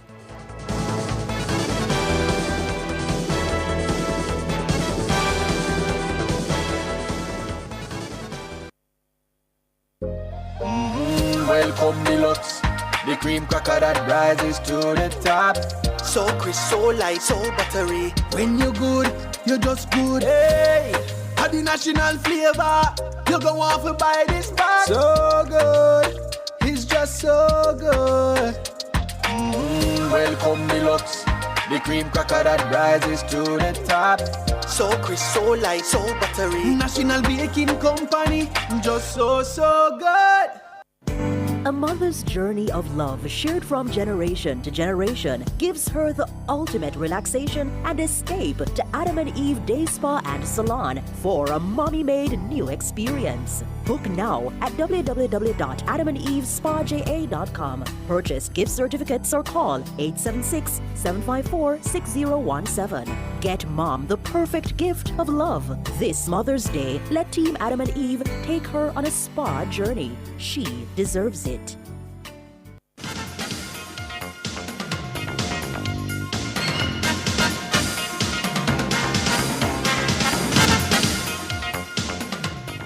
Hello, good evening, and welcome to sports here on Nationwide 90 FM. I'm Wayne Walker. 3 times Olympic 100 meters champion Usain Bolt says the blue ribbon event in Paris remains wide open and is there for the taking. Bolt, who won the event in Beijing, London, and Rio, becoming the first man to achieve the feat, told Nationwide Sports that he's yet to see anyone stepping forward to make a strong claim to being the favorite. However, he says it's still early days. Let's see what happens. I think it's early. No one is doing anything. No one is running anything. I haven't seen any impressiveness. So far, yes, still wide open. Bolt is the last Jamaican man to stand on the medal podium in the 100 meters at the Olympic Games, and the multiple world record holder is hoping that one of the country's rising stars will replicate that. I'm really hoping that Obi could break the top 3 this year. I think he has really worked hard over the years, and he's always in the finals, and he's always done well. But hopefully he can break the top 3 this year. During the Bolt era, Jamaica dominated the sprints, and he believes the country still has what it takes to achieve the double-digit medal intake. Well, I have high hopes. I think overall the jumpers, the throwers, everybody is really doing well. We're always surprised that, and I can see where they're stepping up. But the medal tally will be good as always. I think Jamaica always show up and we always get at least 5 medals. So I think we're aiming to get at least 8 to 10 medals this year, and I really think we can do it. That's Usain Bolt. Now, there's so much to race for at the World Athletics Relays in the Bahamas, and in the women's 4x100 meters, athletes from 30 teams will be battling out for Olympic places, prize monies, and bragging rights. For all 5 of the events in Nassau, the top 14 teams in each will automatically qualify for the Paris 2024 Olympic Games. Alwick Swaby tells us more. Since the last edition of the World Athletics Relays, either the United States or Jamaica have won the 3 major global titles on offer, and they'll renew their rivalry from May 4 to 5. Jamaica claimed the Olympic crown ahead of USA in Tokyo before USA won world gold in Oregon and retained the title in Budapest, both times beating Jamaica. In Nassau, the USA team will feature 4 of the athletes who helped their nation to top of the podium in Budapest. Individual 200 meters silver medalists Gabby Thomas and Tamara Davis, who both raced in the final, are joined by heat runners Tamara Clark and Melissa Jefferson. Mikia Brisker, who formed part of the USA team that ran a world-leading 41.94 seconds in Gainesville earlier this month, and Celera Barnes add further strength to the squad. While the Jamaican team also boasts much quality, just 2 of the team members from those 3 global finals return. Natasha Morrison and Ramona Burchell both ran in the heats in Tokyo, while the consistent Morrison, also a world relay gold medalist in Beijing and Doha, led off for Jamaica in Budapest last year. However, the squad is not lacking speed, and their teammate Alana Reid, the world under-20 200 meters bronze medalist, set a national under-20 100 meters record of 10.92 seconds last year. But in Nassau, it will be far from a two-way fight. Great Britain bagged bronze in Tokyo and Budapest. The other medalist from those 3 major finals is Germany, the 2017 World Relays winner.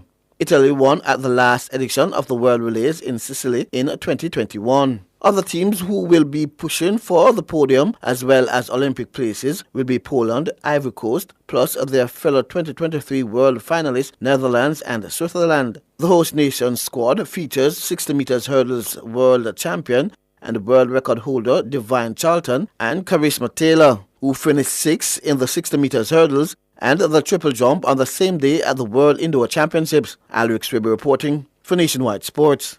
Thank you, Alric. Arnett Gardens defender Philando Wing says they are focused on being crowned champions of the Ray and Nephew Jamaica Premier League. Arnett will take on Cavalier in the semi-finals on Sunday. Wing was named the man of the match on Monday as Arnett beat Portmore United 1-0 in the second leg of their quarterfinals to advance 2-1 on aggregate. Wing says the quarterfinal hurdle is just the latest on their stop to the title. I'm grateful because 2 seasons ago we came here and we lost, unfortunately, but we got the win today and we are through to the semi-finals. Definitely, we'd like to go all the way, but we're gonna take it 1 game at a time and try to get there. Philando Wing. Waterhouse will play the champions Mount Pleasant Academy in the other semi-final, both to be played at Sabina Park. Nicholas Fulkrug scored a brilliant first-half winner as German side Borussia Dortmund defeated the French champions Paris Saint-Germain 1-0 in a frenetic first leg of their Champions League semi-final in Germany.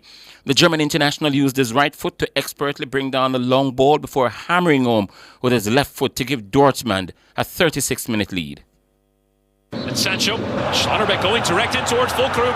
Füllkrug is in. Füllkrug! Oh! Absolutely magisterial! There's no other word for it. It's a fabulous pass over distance. But Nicholas Füllkrug, the aerial target, does it downstairs with this almost submarine-like hit from distance. The two teams will meet again next Tuesday in the second leg at the Parc des Princes in Paris. Opener Johnson Charles hit an unbeaten century to guide West Indies A to a 76-run win over host Nepal in the third T20 International at Tribhuvan University International Cricket Ground today. Batting first, the Caribbean men made 227 for 3 of their 20 overs.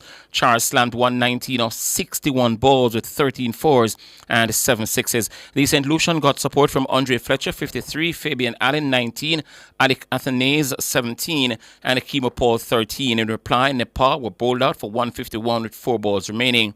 Lukesh Bam made 28, Karan KC 28, Kushal Mala 20, and Binod Bandari 19. Hayden Walsh and Gudakesh Moti back 2 wickets apiece. Game 4 in the series will be played tomorrow.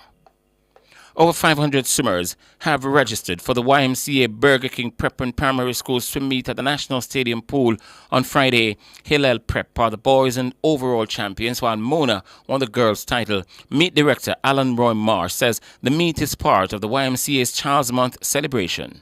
We have an overwhelming response from entrants this year. We have 572 athletes entered from 47 schools from all across Jamaica, which really makes it a truly national event. We're really happy about this. From the YMCA, we're extremely happy to have this sponsorship from Burger King. This is the 21st year that Burger King has sponsored this swim meet, which has been an integral part of the YMCA's program for Child's Month, which is the month of May. We do have a couple of Carifta swimmers. They'll be competing in the swim meet, and we're looking forward to some exciting races from them.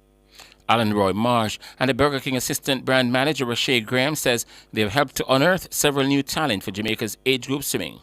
On Friday, you can expect nail-biting finishes. Every swim meet, we have always had record breakers. So because of that, swim meet is definitely a big factor where it's attributed to youth sports development in terms of even our team of the Carifta for 2024. They have plenty of Burger King swim meet alumni. So we're really proud of the effect that we've had over the years.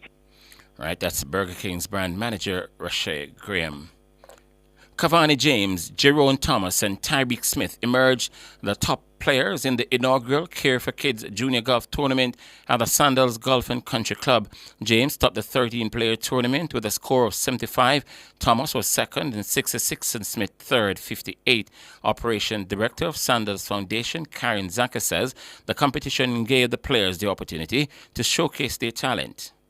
It gave them an opportunity to play together, 13 young golfers, to not only show their skills in golf, but to compete against each other in these very interesting categories of putting, chipping, and driving. Zaka says the tournament qualified the trio for the Sandals Golf and Jerk Festival on June 15. Our young golfers have always done very well in our tournaments when they're exposed to older golfers. I think the exposure is fantastic for them. What we saw on Saturday was a real display of skill, perseverance, resilience, and sportsmanship. It's all the things that you hope to see in not just athletes, but in young people, really pouring their hearts and souls into the challenge and obviously supporting each other throughout the entire day, which was an incredible experience for us to see. For these 3 young persons that did qualify, they will have an opportunity to then play golf with more experienced golfers, people who have been in tournaments before, people who are older and who have played longer. And that alone in itself is an incredible experience for them, one that they will never forget. That's Karen Zacher. Finally, in sports at this time, hosts Grants Penn and Caribbean Basketball Academy will meet in a Western Division top-of-the-table clash in the GK1 Howard McCarthy Community League this evening at 7. Meanwhile, at Camperdown Court, Papine Kings will take on JCF and the CMU will take on Swift Suns. In yesterday's result, Tariq Brown scored 14 points to help St. Catherine All-Stars to a 49-44 win over the Bridgeport Crocs, and the game was played at Edgewater Court. Meanwhile, the game between Manchester Gardens Legends and Phoenix Nets Trippers was halted due to rain. That's sports.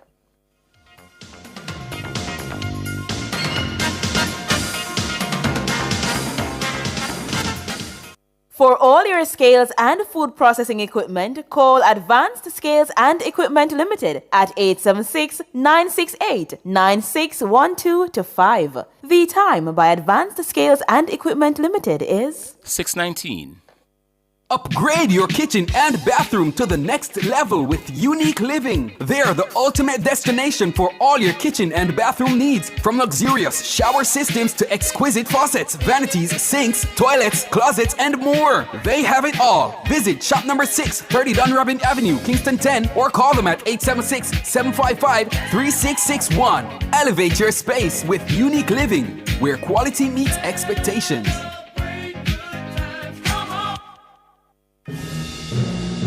Nationwide 90 FM is at it again. Team Revolution will clear every hurdle and sprint to the finish line as we cover the games of the 33rd Olympiad from Paris, the city of love. Fraser Price gets the start, and look at this, Ahuri going well, and here they're coming to close it down. Jetta's coming through, but Fraser Price on the near side, the Olympic champion defends! She defends the title! Wonderful run by Shelly Ann. Nationwide's coverage is powered by our diamond sponsor, Pizza Hut. Now, that's delivering from all locations, island-wide.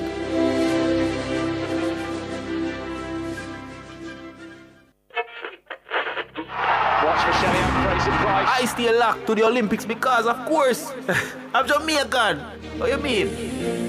Me, I have to tune into the Olympics, man. Because I'm always busy, but what? I have to know when Sherika Jackson beat Shakari. Brother, I have to have every notification for the Olympics. I want to hear every run. Now Sherika Jackson coming every jump. Oh, that is absolutely huge of Wayne Pinkham. Every fling, live. So, take us then. Nothing can miss me. We're always on the move. So while we're driving, run, Elaine, run. Jogging. Yes. Run, Watson. Win again. Watson is now a world champion. Or even at work. Quick. The race has started. We can't miss a beat because we keep it locked to the only station for the Paris Olympics. Nationwide. Nationwide. Nationwide. Nationwide. 90 FM. Nationwide 90.1, 90.3, 90.5, 90.7 and 90.9, and on YouTube at Nationwide 90 FM Live. Nationwide, the new revolution in media. Public Opinion is brought to you by Cleasing Industrial Supplies Limited, Industrial Automation and Control Solutions.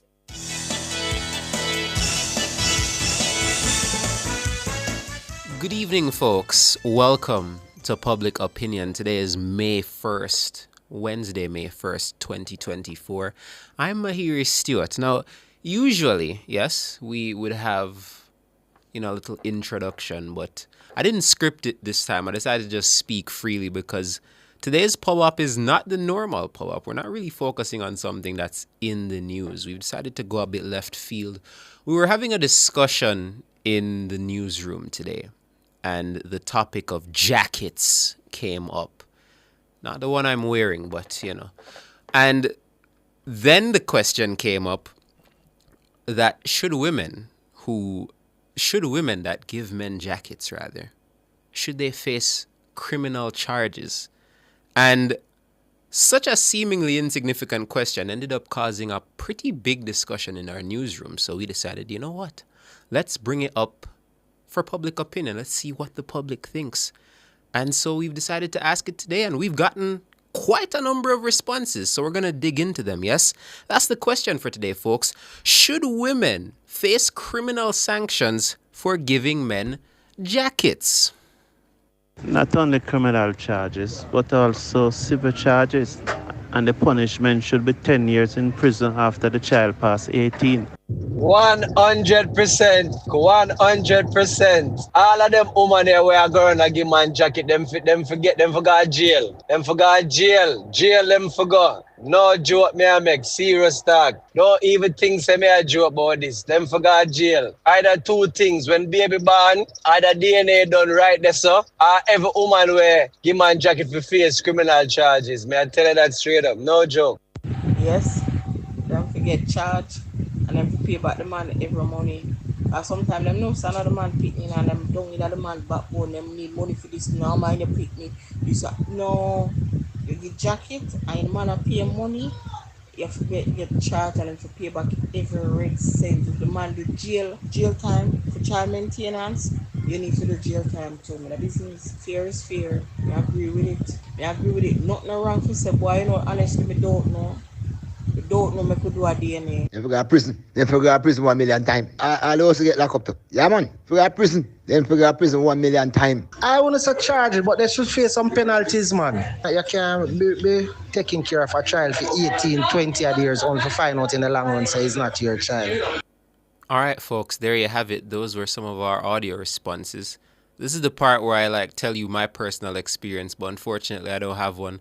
The closest experience I have to any of this jacket debate is when some people in the YouTube chat say I'm Damian Crawford's son. But luckily we have the comments to go through, yeah? I'm sure we'll find some stories in there. We have Facebook here. We're going to go through Facebook first. And Christopher Isaacs says, just as how men face criminal sanctions for failing to take care of their children, women should face even more sanctions for effecting such an egregious fraud on him. All right. Philip Jackson says, well, in that sense, no one knows who is the father before they appear on the Maury show. But if the woman is a good tailor, then the man should sport that jacket because it is made by a woman. All right. Winston says it depends on what color jacket. I didn't see this one coming. He says if it's white, yes. But if it's black, no. All right, Winston. What else do we have here? Anthony Shake says no, but once he finds out that the jacket doesn't fit, he should pack his bags and cut. No looking back. All right. What else we have here? Beverly Barrett says no, just wear it. All right. All right, Beverly. All right, what we got here? Shawnee Reynolds says only if it don't fit. For some jackets, just cut to fit. All right. C-Mac says no, not everything has to be criminalized. All right. What else we have here? Wesley Cunningham says yes if it is proven to be a jacket. All right. We asked the question on Instagram and we got 676 responses, I believe, to our poll. We had a poll in the Instagram section. And that poll resulted in an 89% of the 676 respondents said yes, and 11% said no. So let's go through the comments. Yes, Carrie Ann Thomas 4119 says, absolutely not.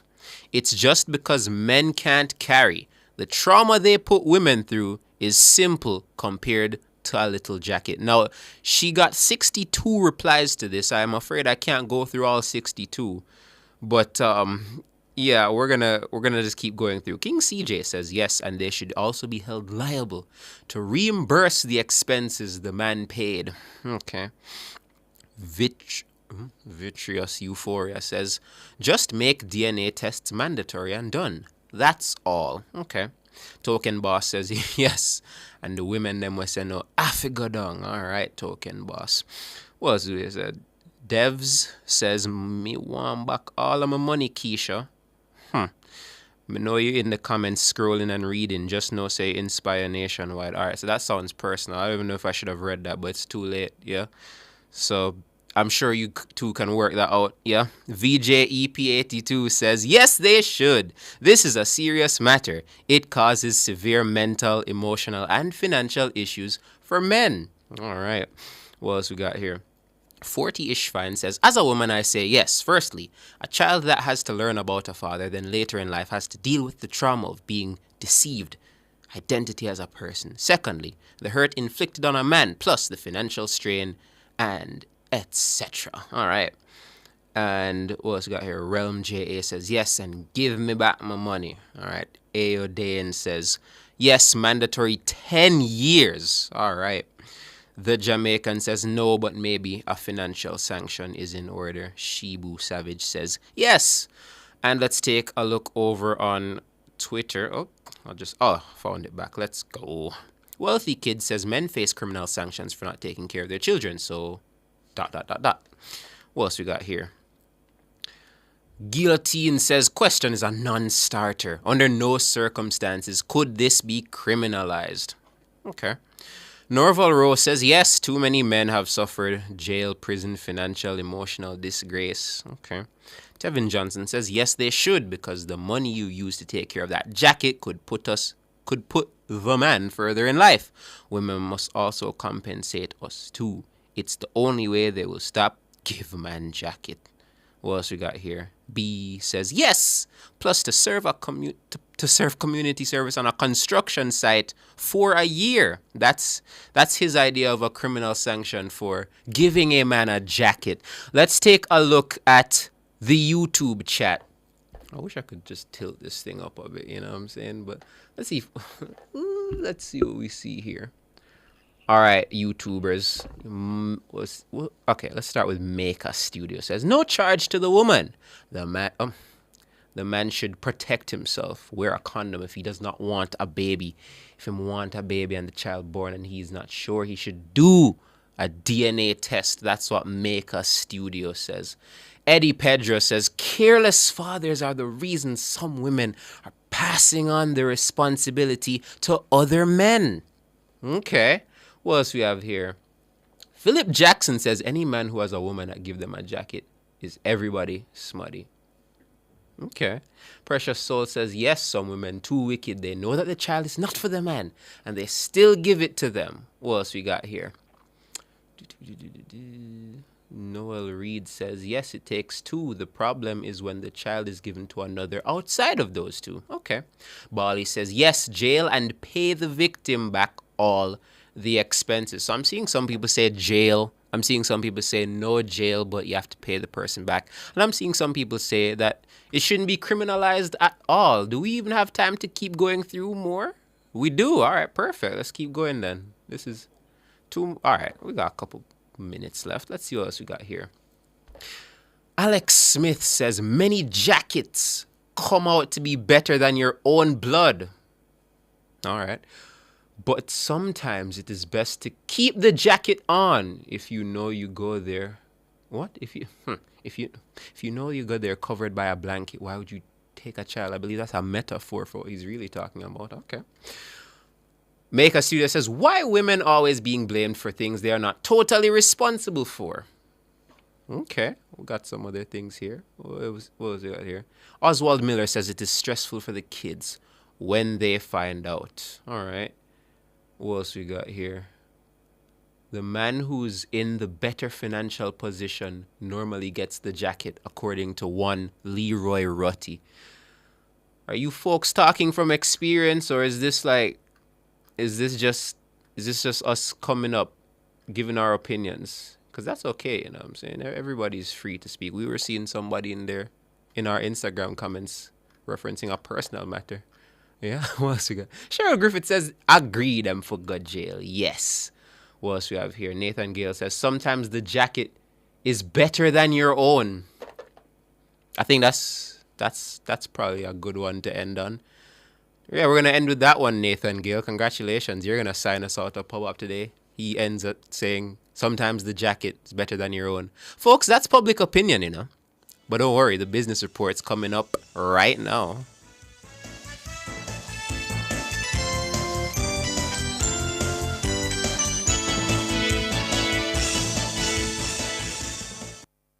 Annual eye examinations not only assess your vision, but may be life-saving. Eye tests may detect serious health issues that go beyond your vision. Call IQ Optical to schedule your comprehensive eye test today. The temperature by IQ Optical is... It's 29 degrees Celsius in the capital city, Kingston, but it's 24 degrees Celsius in Montego Bay.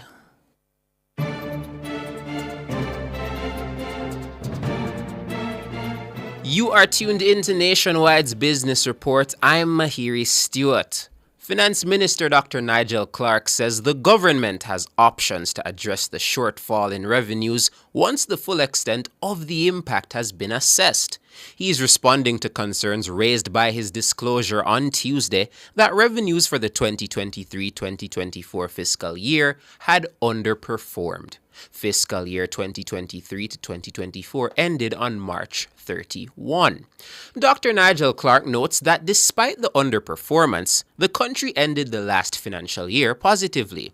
The reduction in revenues could have implications for funding the estimates of expenditure for the current budget. But the finance minister says the government is committed to fulfilling the promises outlined in its budget despite the shortfall. He says making any adjustment at this time would be premature before receiving the final word from Tax Administration Jamaica. The finance minister is seeking to assure Jamaicans that the government has options to address the revenue shortfalls without any additional burden on taxpayers. And internationally, Johnson & Johnson is moving forward with a $6.475 billion proposed settlement of tens of thousands of lawsuits alleging that its baby powder and other talc products contain asbestos and cause ovarian cancer. That's according to a statement from the company on Wednesday. The deal would allow it to resolve the lawsuits through a third bankruptcy filing of a subsidiary company. It will begin a 3-month voting period in hopes of reaching consensus on a settlement of all current and future ovarian cancer claims. Ovarian cancer claims account for 99% of the talc-related lawsuits filed against Johnson & Johnson, including about 54,000 lawsuits that are centralized in a New Jersey federal court proceeding. Courts have rebuffed J&J's 2 previous efforts to resolve the lawsuits through the bankruptcy of the subsidiary created to absorb J&J's talc liability, LTL management. J&J says its settlement has the support of a majority of attorneys representing plaintiffs who have filed cancer lawsuits against the company. It says its products do not contain asbestos and do not cause cancer. And in the currency markets, the Jamaican dollar gained 2 cents on Tuesday and closed trading selling for an average $156.92 against the benchmark US dollar. The Jamaican dollar gained 23 cents and closed trading selling for an average $115.54 against the Canadian. And finally, the Jamaican dollar lost $6.17 on Tuesday and closed trading selling for an average $198.14 against the British pound. That's Nationwide's Business Report. I'm Mahiri Stewart. Good evening.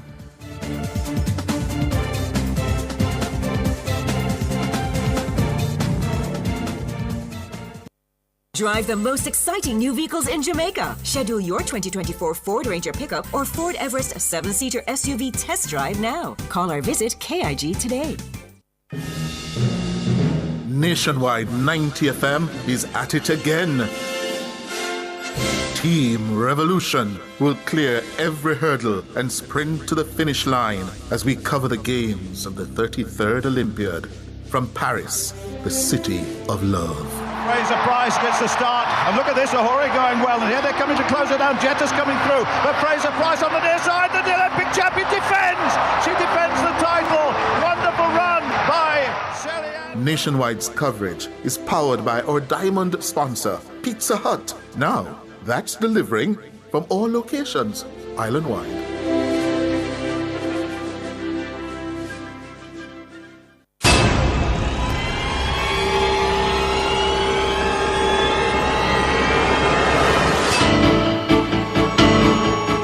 If it's in the public's interest, it's the nation's business during Nationwide at 5.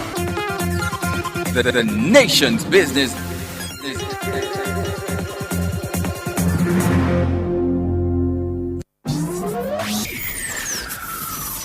Taboo topics. Voyagings after dark. Riveting discussions. Celebrity news and interviews. Topics that are shunned by society. And everything else in between. Voyagings After Dark with Kareem Voyagings each and every Wednesday, 8 to 11 p.m. Voyagings After Dark. No topic is too taboo or hard to discuss. Come get your mind blown and your curiosity explored. Voyagings After Dark. As we grow older, there are many challenges that we have to confront, but these years can represent the best in our lives. Coming of Age during Nationwide This Morning on Thursdays explores issues persons 50 and over confront. It also provides expert opinions on how we can improve the quality of our lives as we get older. That's Coming of Age, this and every Thursday during Nationwide This Morning at 6:51 a.m. Do you have a consumer-related issue? Want to learn more about matters concerning you as a consumer? Well, keep it locked to Nationwide 90 FM for the Consumer Hour with me, Nora Gay Banton. Weekdays from 9 to 10 a.m. For all your consumer-centric matters, stay tuned to the Consumer Hour on Nationwide 90 FM, a revolution in media.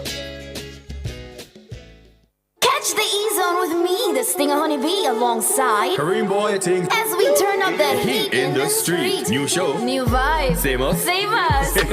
Monday to Friday, 3 to 5 p.m. Right here on Nationwide 90 FM. We'll bring you entertainment news. We'll take away your Monday blues. You don't want to miss a week with us. We'll talk health. Well, jump into the mix. Or the hot seat. Don't miss the brain buster. Or the crazy giveaways. I mean, is this planet Earth? Is it? I don't know. Let me check. Either way, it's got a buzz. And a bugger thing. Ow.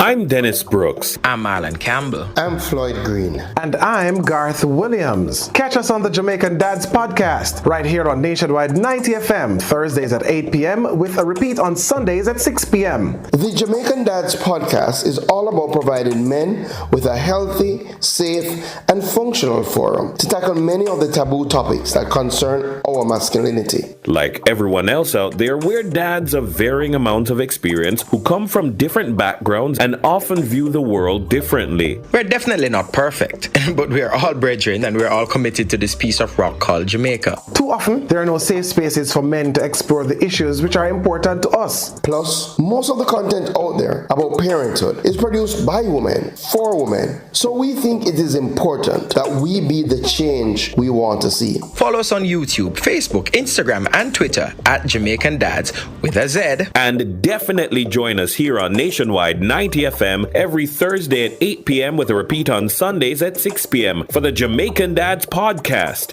It's a revolution in media.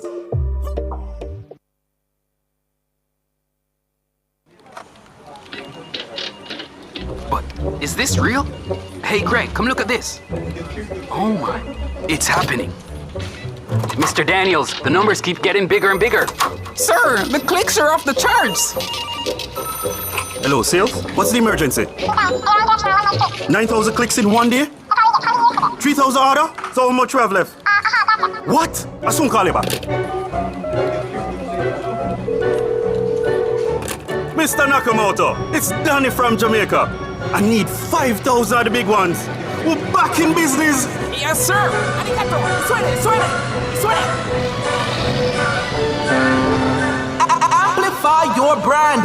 Let Nationwide 90 FM assist you in tapping into a captivated audience across our social media platforms. For more information, contact us at 876-630-1210 or sales@nationwidenewsnetwork.com. Businesses, companies, and entrepreneurs, let's supercharge your brand. Watch for Shelley Fraser Price. I stay locked to the Olympics because, of course, I'm Jamaican. What you mean? Me, I have to tune into the Olympics, man. Because I'm always busy, but what? I have to know when Sherika Jackson beat Shakari. Brother, I have to have every notification for the Olympics. I want to hear every run. Now Sherika Jackson coming every jump. Oh, that is absolutely huge of Wade Pinkham. Every fling, live. So, take us then. Nothing can miss me. We're always on the move. So while we're driving, run, Elaine, run. Jogging. Yes. Run, Watson. Win again. Watson is now a world champion. Or or even at work. Quick! The race has started! We can't miss a beat because we keep it locked To the only station for the Paris Olympics. nationwide, Nationwide. 90 FM. Nationwide 90.1, 90.3, 90.5, 90.7, and 90.9. And on YouTube at Nationwide 90 FM Live. Nationwide, the new revolution in media. Chewy flavor with delight. It really, really nice. May I say it twice? The time by Jamaica Mountain Peak Golden Turmeric Latte is 6:43.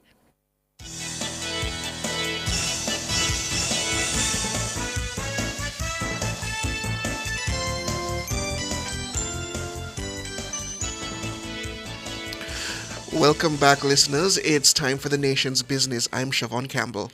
And I'm Cliff Hughes. Well, we turn to the subject of deplorable conditions at some of the St. James police stations. The St. James Police Civic Committee is calling for an urgent meeting with National Security Minister Dr. Horace Chang on the issue. They want to discuss the state of the Barnett Street Police Station in Montego Bay and the Marine Police Post at Montego Freeport. The St. James Police Civic Committee was formed as a body of justices of the peace interested in supporting the social well-being of members of the force in the parish. Committee members described the condition at the historic Barnett Street station as inhumane for both the officers who must work there as well as the prisoners kept in the lockup. They're also decrying the derelict state of the Marine Police Station at Montego Freeport. A fact-finding team visited the post in March 2024. It says it found a litany of issues at the location, which is headquartered in two 40-foot containers. This includes the fact that a door had fallen off one of the containers. The windows and drywalls were water damaged and in need of repair, and the roof leaked. The mission adds that facility needed air conditioning, as the unit had been out of order for some time. Additionally, the facility was urgently in need of a bathroom. At its recent meeting, Committee President Dr. Lee Bailey bemoaned the state of the stations. The committee mandated that an emergency meeting be held with Minister Chang to bring the problem forcefully to his attention and to get from him an indication of plans to address the issue in the interest of all who must use the facility. Dr. Bailey joins us now to discuss further. Good evening, Dr. Bailey. Pleasant good evening to you, sir. Good evening, sir. Good evening. So the brief we heard there, things are pretty bad at these two facilities. For how long now? I don't want to attempt to laugh. This has been going on for years, well over 6, 7, maybe 10 years. When the description you gave earlier, one should add to that inhabitable. It's uninhabitable. The stations a lot of them are uninhabitable. For example, plumbing problems, leaking problems, no facility of female officers, and the morale is low in most of those stations by the individuals who have spoken to. And so we're very concerned. Once we inspected the station, I had to go do some research. And I read a book by Anna Bruce who spoke about when low morale exists, what takes place. You have a high turnover of employees or staff, right? And you have a communication problem, and you have people who are agitated before they even start working. And so those are the things that we're worried about. Mm-hmm. And the Barnett Street Police Station, sir, yes?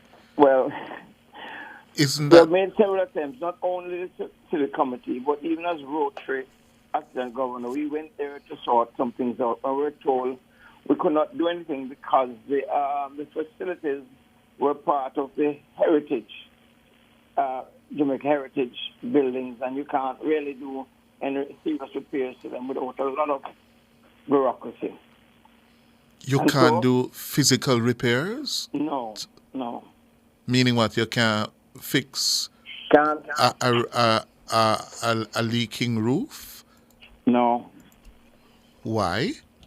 It's Jamaican heritage. You can't interfere with any part of that building. As it's told to us, unless you go through a lot of loopholes. You have to go see them before you can do anything to the building. So therefore, you just allow what Well, is supposed to be a heritage asset fall we did talk to apart? them sometimes, and they did some what we call cosmetic repairs, which didn't last very long because they themselves did not want to interfere with the actual physical structure of the building and put some temporary floors in and all that, which is not holding up.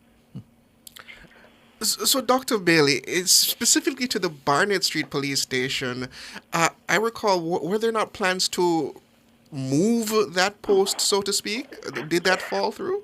Well, I've had conversations with several commissioners of police and senior officers, and I've been told that we're looking at that facility to try and relocate it for quite some time now. But I understand it's an essential station since it's exactly downtown, and you have to replace it with a station downtown because it's at a very key location. So the lobbying effort now is concentrated where? Well, the lobbying effort now is to see if we can have a meeting with the minister to see if we can actually find a building close by.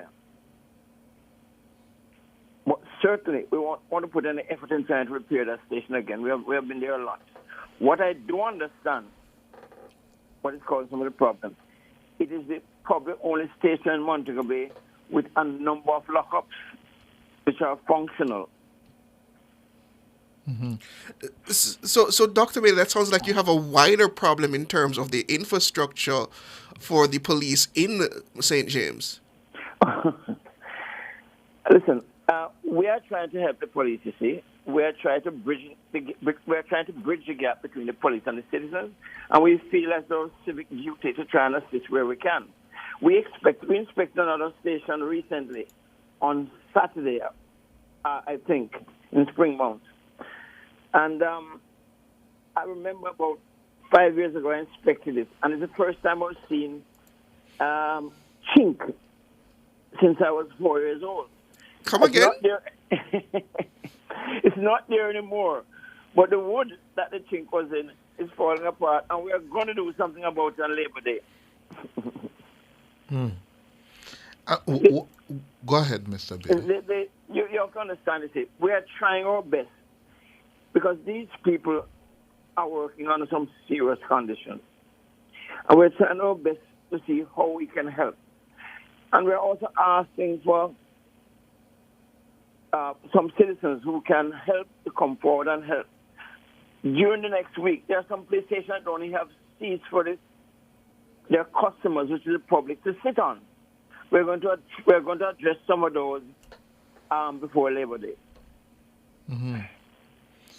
What is the carrying capacity now of Barnett Street? How is it just a station, or is it partly residential as well? It has a guard room. It has a guard room, and it has a cell, and it dispatches officers from there for duty. As far as the carrying capacity and numbers, that's not something that I am not privileged to, and even if I knew, I wouldn't pass on to the public for security reasons. Mm-hmm. Mm-hmm. Fair enough. And Dr. Bailey, the Montego Freeport, the Marine Police post, was that meant to be a permanent post? Because 2 40-foot containers, while I understand containers sometimes make decent structures, I wouldn't have expected that to be in the case of a police post. It's coming from a small building that we repaired several times. And after repairing a number of times, two trailers were put there. And they weren't bad at first. But remember, they're on the port near the sea. And yes, those are those conditions, yes. Things, right? And so they deteriorated quite quickly. However, one important thing you must note is that Marine Police operation is key to a successful cruise ship operation in Montego Bay, both there and Falmouth. They're the one who patrol the seas before the ship can enter the harbor. And so what happens is very important that they have good accommodation and they're 24/7. But in those conditions, I don't know how they can stay in those conditions.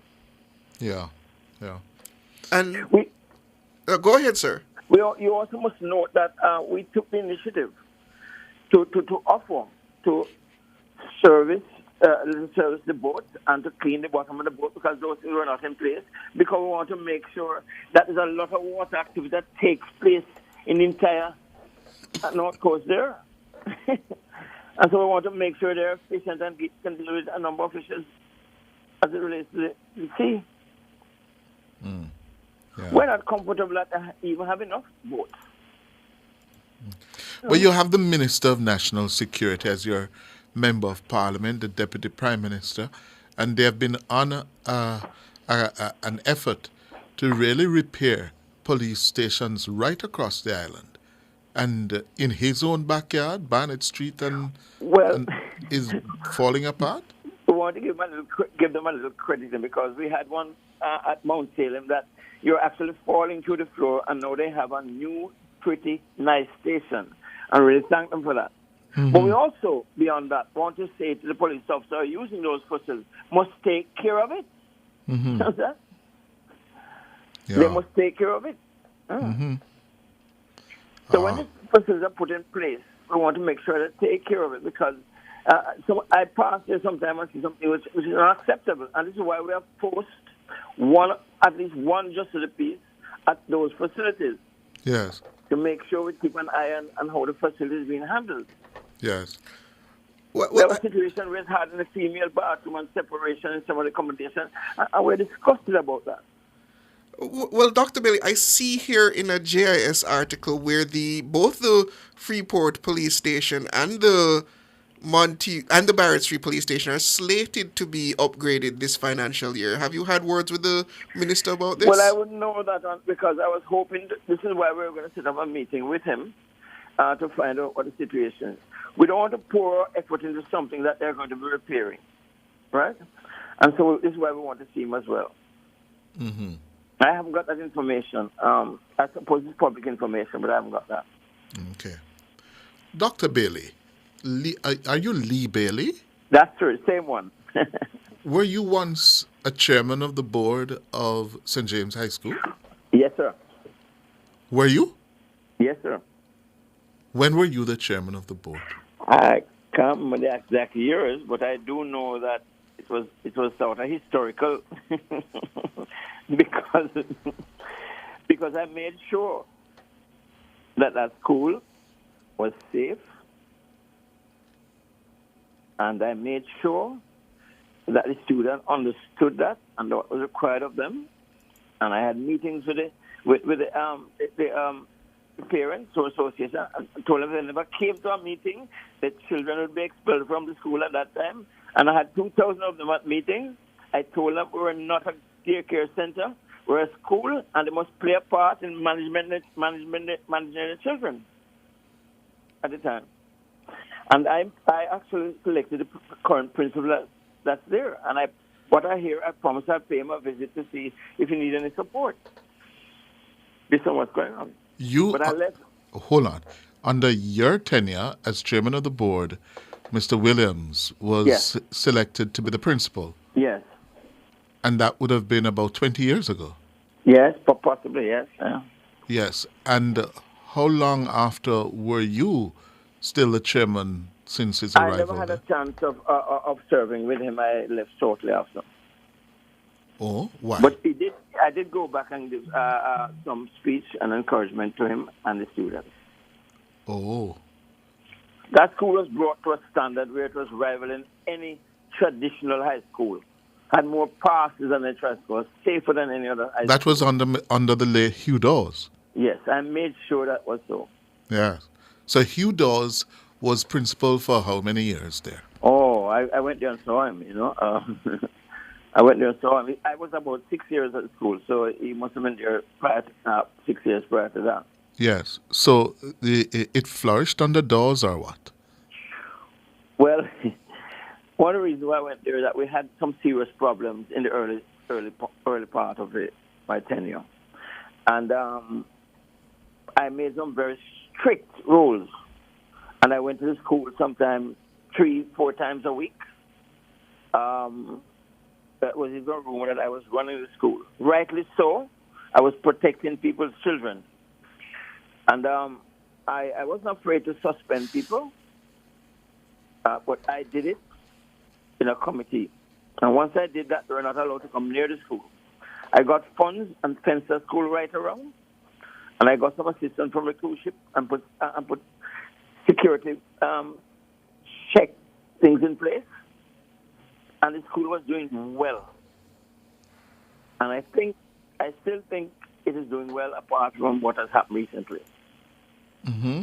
And how you define well? Well, we had a school that had a lot of, number of killings and stabbing and fighting and disruption.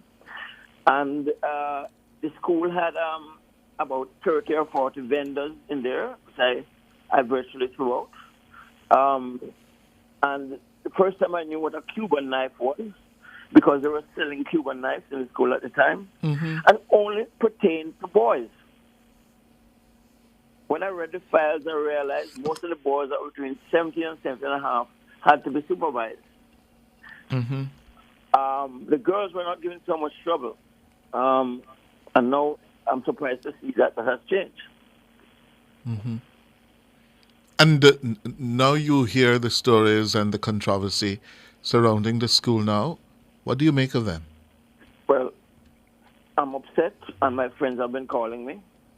And so I spoke to one of the board members and asked them if I could go with them to offer support to the principal, because I know that he's a no-nonsense person. But there are certain strategies, I believe, that have to be put in place to ensure that school get back to learning.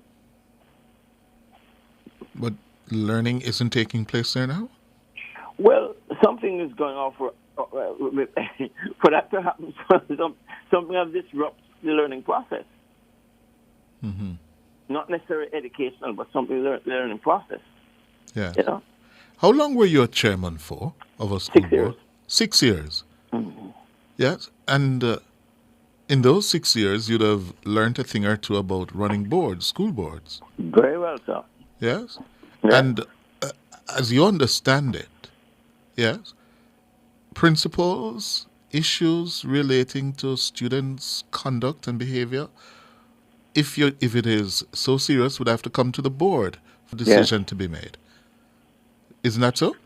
Yes, but I didn't allow it to take that long. I want to know immediately. And I took time out to go to deal with it instantly. As in what? What would you do? Well, if there was an issue, for example, a person had a knife in school, my instruction was absolutely nothing that could harm us. A kid should be in school, and if they were found a knife, they were to be sent home, and they were to come back with their parents, and we had an interview. If they could not prove that the knife was not brought in by them, then I'd suspend them for a while. There was no joke. But you followed the procedures. You take it to the board, or not? Of course. Ah. My board was right behind me. Right behind you or with you? Behind me, in front of me, and with me. The thing about this is that sometimes you have to take a decision quickly to save a life. Sure. Board or no board. Yes. Yeah. And that's what I did. But certainly that doesn't rise to the immediate level of an expulsion. Well, the expulsion would have to be a general decision when we go to the board. You know? But sometimes we have to take an immediate decision to remove the danger from the rest of school body. In the immediate instant? Yes. Yeah. Yes. Yes. And that was my instruction. Yeah. When it happened, remove it. But that's a different thing from saying, take a day off, take 2 days off, and come back and we look at the long-term solution. No. We nipped it right in the bud. We took time off and go and bring the parents and everybody and had a long chat. Yes. And we were satisfied that the state was again. We bring them back again. Yes. And we had regular meetings. Because so are you surprised to hear that this board has not been meeting regularly? The relationship between the board and the principal whom you recruited, that relationship has broken down. The principal and the board chairman speak disparagingly of each other. I think you probably need to interview the chairman, the principal, because I met him. I was for a little while he was there and spoke to him, and I think he's a man. At first, I thought he was not capable of going to school, but after talking to him for a while, I realized that we needed somebody like that with a statue that could continue what we built up at the school. I am shocked to hear that the board has not been meeting. For a school that has, it's a shift system. I recall about maybe 15 or 1,200 in the morning and 15 or 1,200. I don't remember what the numbers are. But we've had a teacher's problem coming late at the time, and I made sure that didn't happen. Mm-hmm. And so what happens? That's a school that has to be managed. It must be managed. Mm-hmm. You know? And you would be aware of the problems that have surfaced over the few years, relationship between not only the principal and the board, but principal and teachers. That relationship is also broken down. If that is so, that should be stopped immediately in the interest of the student. Mm-hmm. In the interest that should be stopped immediately. Not tomorrow, immediately. Something should be done about it. I know the psyche of that place. There's a mixture of kids coming there from all walks of all over what they call at one time inner cities. No longer that way. And so you have to manage by understanding the culture of the children you're dealing with. Describe that culture. The culture is that some of them are coming from inner cities. Some of them have a certain attitude based on without fathers. When I ask some children to bring their parents to me, I am quite sure, especially girls, it was their boyfriend and some was their uncle. You understand? Mm-hmm. So you have to understand the culture. One of the cultures is that in a school when people are teenagers, I hope I can say this in public, but you look forward to a little girlfriend or something like that. The boys at the time was not able to compete because most of the girls had big men outside. Mm-hmm. You know, and people must realize that we're managing a school. Yes, that is, and it's not a recent problem. Listen, I'm still up on the school and the help I can get on the board and the help I can do, but I think I understand the cycle of that school very much. Yes. You know, I don't want to go back as chairman, but I would like to help that, you know, because I know it has a lot of potential. There's one graduate from there just before I left that had 11 subjects. Mm-hmm. Well, probably you need to go back there to offer some help. I'm going back there to offer some. I'm offering myself. I spoke on the board member to go up and offer myself. But I tell you, I don't take any prisoners, and everybody in Jamaica know that. What do you mean by that? In that I'm not going to put up with anything twice. Meaning what? Bad behavior twice. No way. Hmm. But you're also, as a board chairman, governed by the rules. Yes. But rules are there to guide, you know. Yes. It's not a shackle. I don't think nobody would reasonably say that you must not provide leadership and act. I think the issue here, Mr. Bailey, Dr. Bailey, the issue here, we're getting reports that the principal goes off on a frolic of his own without paying due regard to the education code and the regulations and his board. I think that is the issue. When you go off and do that, then you fall into error. I don't know how true that is, but I certainly would like to have a word with him because I know the man very well, and I really have an interest in that school, you know. But if that is so, well, that's part of the problem. Mm-hmm. Or major part of the problem. Yes. Because the kids know what's going on, you know. Yes, they do. Yeah. And so I think, you see, that in today's day, with artificial intelligence and all that sort of thing, and how news are manipulated and sent out, one has to be careful how they behave in public and what they say in public. And in a school environment, that's very important. You see? The message to the children is very important. Yeah? Mm-hmm. What you do and what you say and how you behave is very important. Yes. See? All right, sir. Thank you very much, Dr. Lee You're Bailey. very welcome. Yes. Thank you for joining us. Have a good one. This is Nationwide at 5.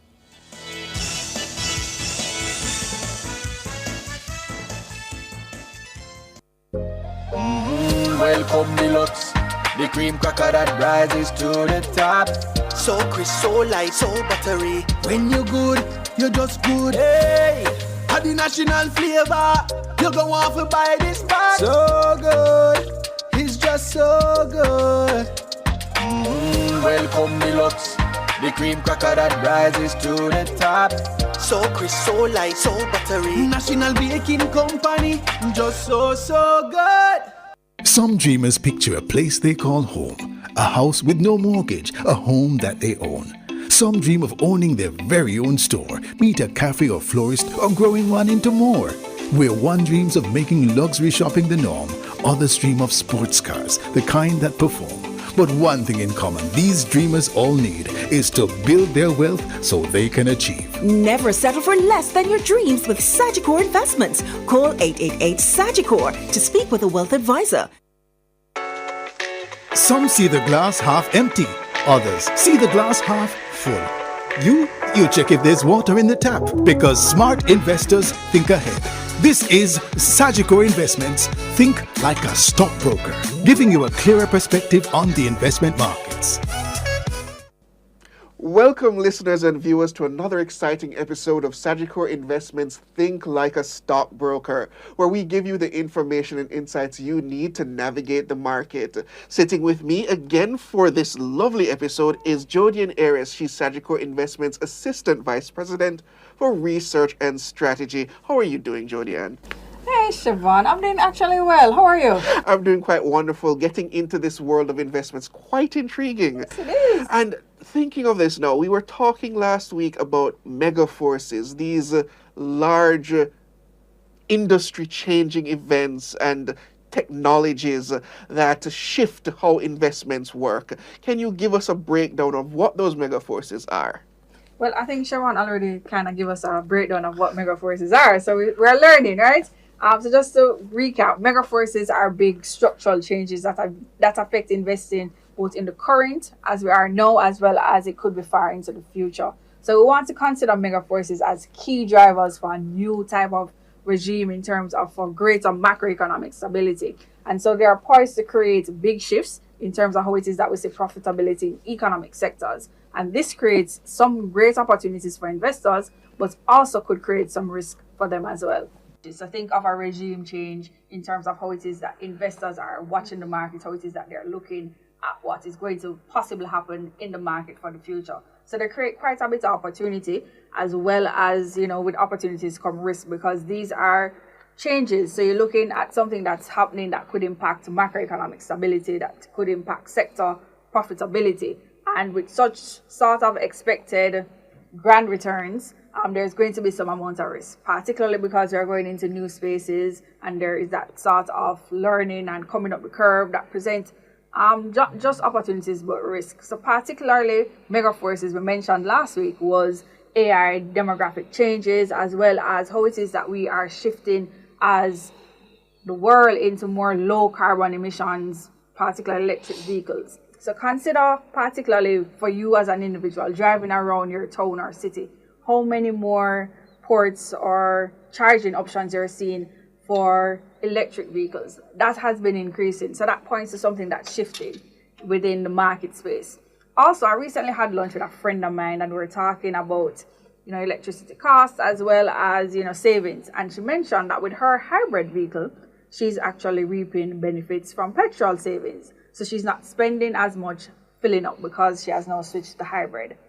And this is something that you hear other persons talking about. So she's going to tell me this story. I'm now telling you this story, and she may tell other persons. And so somebody who is considering to buy a new car is going to consider, hey, should I go hybrid? And if it is that they do, then we see where the demand for hybrid is now increasing. And that is how you realize that there could be some strong structural shift in how the market is positioned itself for something like EVs. Interesting. I know last week when we talked about mega forces, we can't ignore international companies, especially when you're dealing with things like AI and hybrids, etc. You spoke about something you refer to as exchange traded funds. What are those exactly? Okay. Well, exchange traded funds are really what we call ETFs for short, and they are a type of pooled investment package that trades as one individual stock. So I'll give you an example. If it is that you go to your supermarket and they present to you a laundry bundle, so it would include probably a fabric softener. You may also have a few liquid fabric detergents. You may have a few powder detergents, as well as a bar soap. When you go to the cash register, they cash that as just the laundry combo, and you pay one price. So it's the same thing with an ETF. Think of it as a basket of securities. So you're not buying each individual security. They put all of these securities into one stock, and you buy that one single individual stock. And that's what an ETF is. And it can be structured in several ways. So it could be that you have an ETF that is structured based on similarity. So in the case of the laundry combo, it is things that are around laundry. So similarly, you could have ETFs in a specific sector. So it could be ETFs around financials, ETFs around energy, ETFs around tech. Well, you could even think of it as a particular investing strategy, and those would be ETFs. So there's very myriads of ways that you could structure it, and that presents for us as investors more opportunities. So ETFs are essentially things that are linked or some way complement each other when you're investing in the market. Right. And a key benefit, let me just point out, is that they provide diversification. Because what it means is that if you buy into a basket, if one stock doesn't do so well, there may be another stock in that basket that does well and balances it out. As opposed to if it is that you took a bet and you bought the one stock that apparently so happened to not do well, then you'd be stuck with all of that loss. So it provides you with some level of diversification as well as cost benefits. So you spread out your risks, so to speak. What? High five. We're learning. Interesting. So what do Jamaicans have to look at when they're trying to evaluate these ETFs? What should they be looking out for? Okay, and I really love this question because one of the things I really am passionate about is how it is that you position your portfolio, how it is that you put things together to make a smart choice for your portfolio. And as we talk about thinking like a stockbroker is looking at several factors. So they're not just considering, is this going to return good money for me? Is it that I'm going to do well if I make this investment? They're also looking at their objective. What's the time horizon for investing? They're also considering how it is that, my risk profile. If I make this investment, can I sleep tonight? It's sort of thing that a stockbroker is thinking. And similarly, they have to do that within the context of the overall portfolio. So you have to look at what is it that I already have in my portfolio, and would this ETF or stock make my portfolio overweight in one area or the other. So for example, if it is that I am having a liking for the tech stocks, so I probably have Meta in my portfolio, I probably have some Amazon, or I have some Microsoft or Google in my portfolio. I could then see a tech ETF and think, hey, this is going to do well. But if I add tech with my already heavily weighted portfolio that has a lot of tech, then I become really overweight in tech. So if something happens that impacts that whole industry, who gets hit. Exactly, right? That could hurt. Right. So you have to consider it in a general space as to the overall context of your portfolio and what it is that you want to do. One of the ones that we tend to recommend as what we call a hedge is gold, a gold ETF, because that price tends to just, keep climbing. And as such, we are recommending to shareholders or to our investors that you can continue to buy as a hedge within your overall portfolio, some exposure to gold, and that would offer you a little bit of a hedge in terms of if something should go wrong in another area. Oh, okay. Speaking of ETFs, you mentioned big tech, things like Google, Amazon, etc. I know earnings seasons is up on us. What should our investors be looking out at this time? So there are quite a few that are very watched or highly watched within the market in the US space. So for example, when we looked at March year-to-date performance, and year-to-date meaning that we look at how it has done over the 3 months from January to March. And when we looked at that performance, in terms of, we saw upward movement in terms of equities on the S&P and a sizable portion, I think it's close to 40% of that sort of movement actually came from companies in tech. And so you realize that people are very engaged and they really like these stocks. So I look at probably in terms of from earnings, Meta, and they had better than expected results for the first quarter. And what we saw was that their revenue grew at a faster pace than it's the fastest pace ever since 2021. And the net income doubled. And this now is good information, you think. That means money turn up.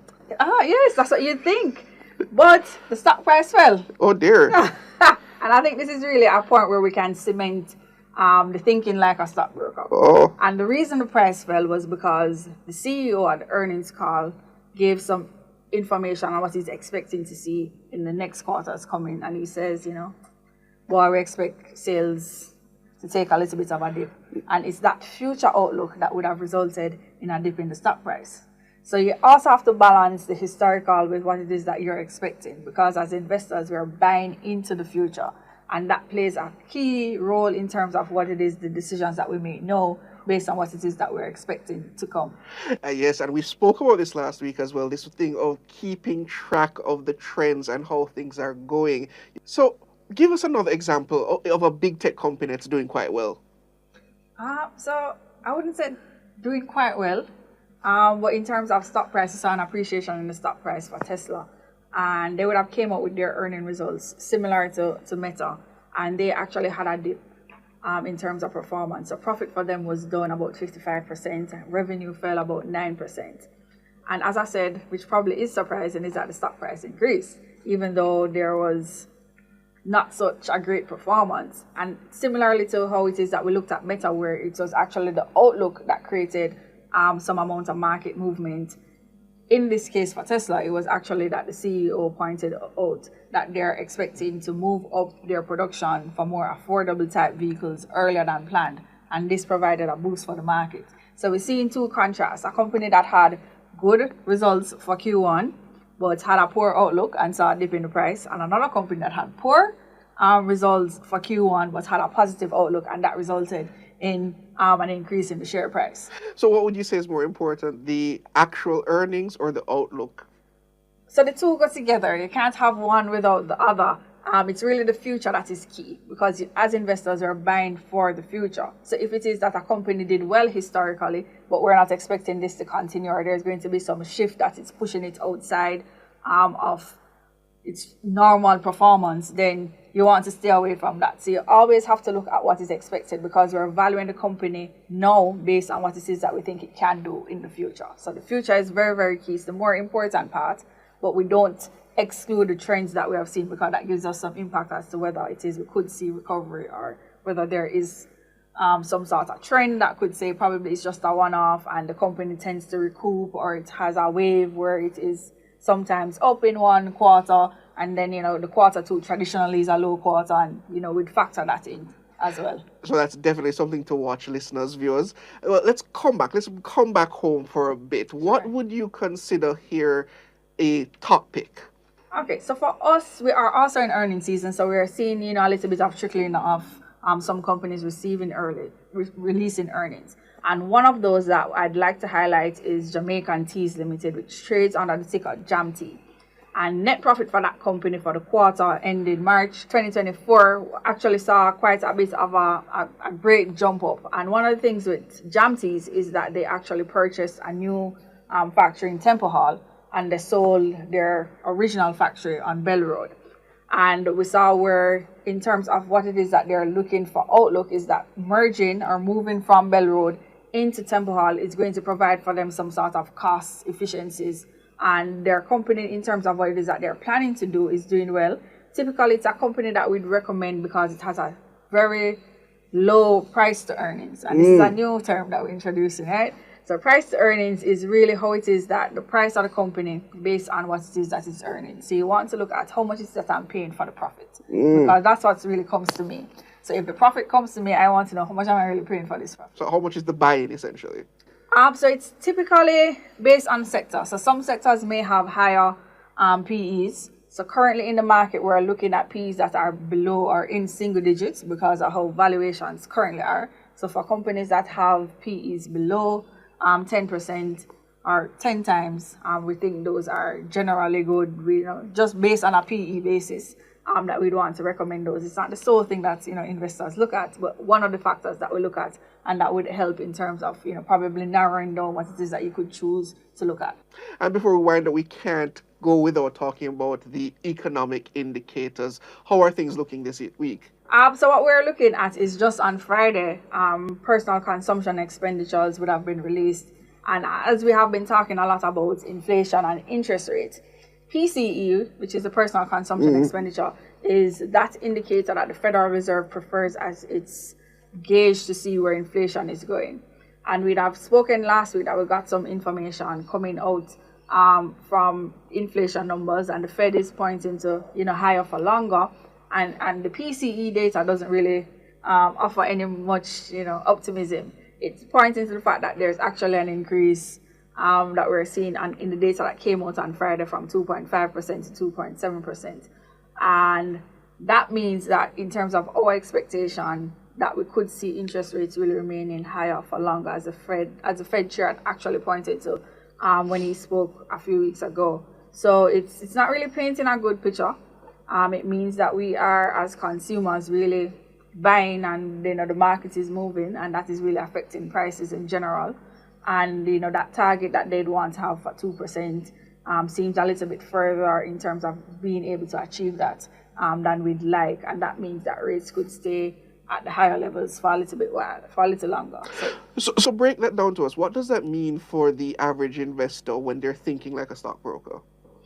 Okay, as I think one of the things you want to highlight is where is it that I can find opportunities in a high interest rate environment, and there aren't. Even though it's not the greatest thing, so typically when interest rates are low, you tend to see a jump in terms of stock market activities, particularly in the local space. But even though that's not the case, and we think it's going to take a little bit longer before we get to that, investors want to see where are companies that could benefit from this high interest rate. What are areas that I can tap into to get some opportunity from the current climate that we're existing in? So it's really seeking out opportunities despite the type of market that we are in is where the stockbroker mindset is. Well, that's a wrap, listeners, to another exciting episode of Think Like a Stockbroker. Join us again next week, same time. And remember to reach out to your Sagicor Investments wealth advisor to find out how it is that you can start your investment journey, or if it is that there's something I spoke about that you like, you can also reach out to them to see how you can make that purchase.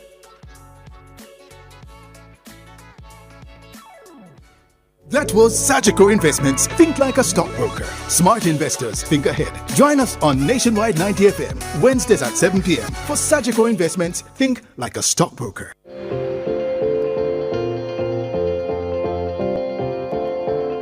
When you build wealth with Sagicor Investments,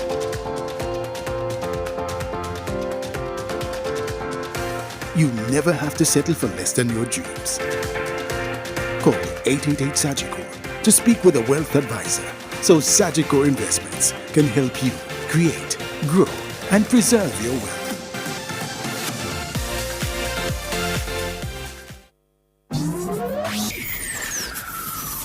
Taboo topics, Riveting discussions, celebrity news and interviews, topics that are shunned by society, and everything else in between. Boyatings After Dark with Kareem Boyatings, each and every Wednesday, 8 to 11 p.m. Boyatings After Dark. No topic is too taboo or hard to discuss. Come get your mind blown and your curiosity explored. Boyatings After Dark. The Watchman. Exploring issues shaping our society, government, and business. Provocative, unconventional. Dr. Henley Morgan is The Watchman. Good evening. Health check on the nation's governance. There are two words that are easily confused: governance and government. The dictionary meaning of governance is the rules, regulations, practices, and framework by which a people are governed and hold those in authority to account. Government, on the other hand, is the administrative system, arrangement, or institution usually made up of elected or appointed officials that ensures governance. In politics, individuals or parties seeking office invariably promise good governance. Without good governance, a country will fall short of its potential. Its resources will be squandered, and the efforts by its citizens to be productive will be frustrated. In an article titled Spotting Institutional Voids, the authors presented a list of questions that can be useful in assessing the quality of a country's governance. These are reproduced here, in part, with slight abridgment. Think of Jamaica and answer yes or no to each question. 1. Are the country's politicians accountable to the people? 2.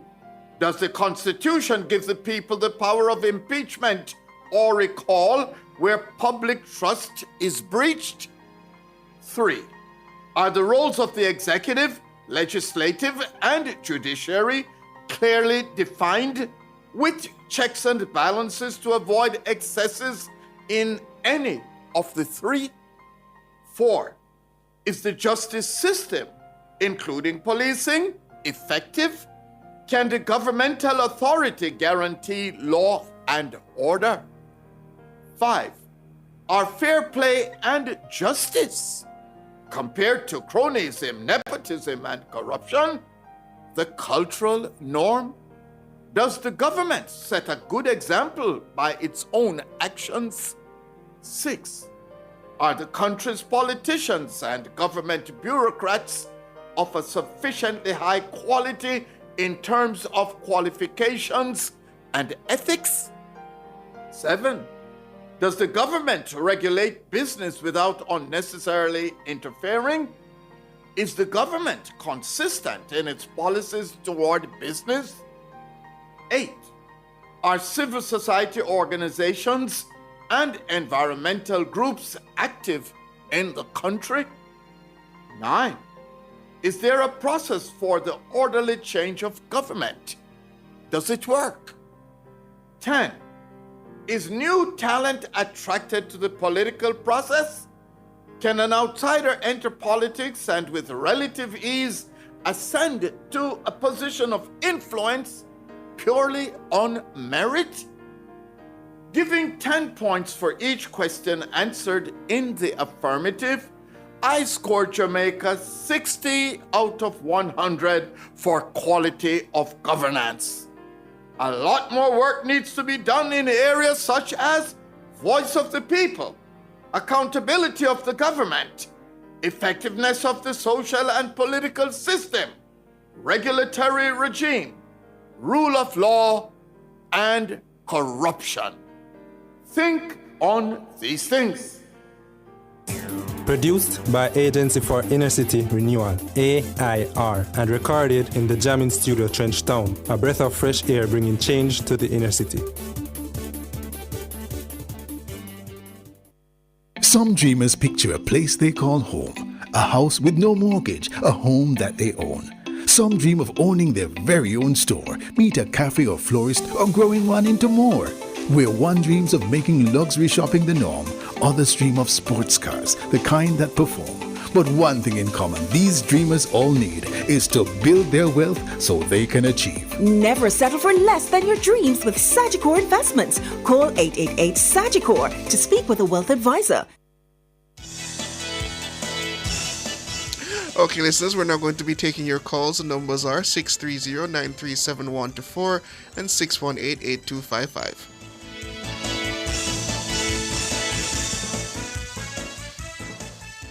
Some dreamers picture a place they call home, a house with no mortgage, a home that they own. Some dream of owning their very own store, meet a cafe or florist, or growing one into more. Where one dreams of making luxury shopping the norm, others dream of sports cars, the kind that perform. But one thing in common these dreamers all need is to build their wealth so they can achieve. Never settle for less than your dreams with Sagicor Investments. Call 888-SAGICOR to speak with a wealth advisor. As we grow older, there are many challenges that we have to confront, but these years can represent the best in our lives. Coming of Age during Nationwide This Morning on Thursdays explores issues persons 50 and over confront. It also provides expert opinions on how we can improve the quality of our lives as we get older. That's Coming of Age, this and every Thursday during Nationwide This Morning at 6:51 a.m. Come into the parlor, there's a welcome there for you. Welcome to the Mayor's Parlor with Desmond McKenzie. From 1 to 6 p.m. every Sunday, you'll now get more of your favorite vintage music. Put your head on my shoulder. Nationwide 90 FM will transform your Sunday into a musical time machine that will take you way back. Come with me. Let's go back in time. This magic moment. Journey into yesteryear with Desmond McKenzie in the Mayor's Parlor. I've got the music to jog your memory and make you smile. Put your sweet lips a little closer to the phone. Sit back, relax, and enjoy the best in vintage music. Come into the Mayor's Parlor every Sunday between 1 and 6 p.m. here on Nationwide 90 FM, a revolution in media. Those oldies but goodies reminds me of you.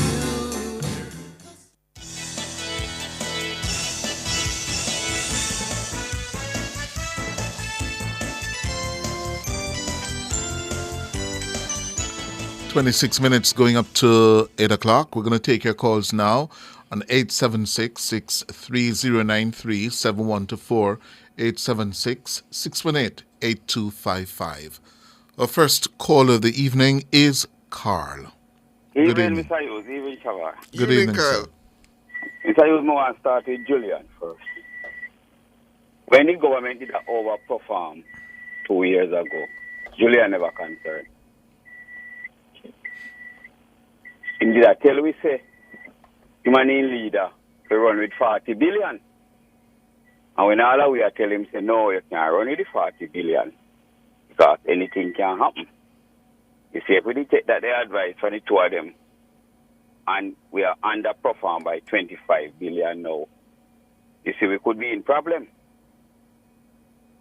You understand me, Mr. Hughes? Yes, I hear No? you, sir.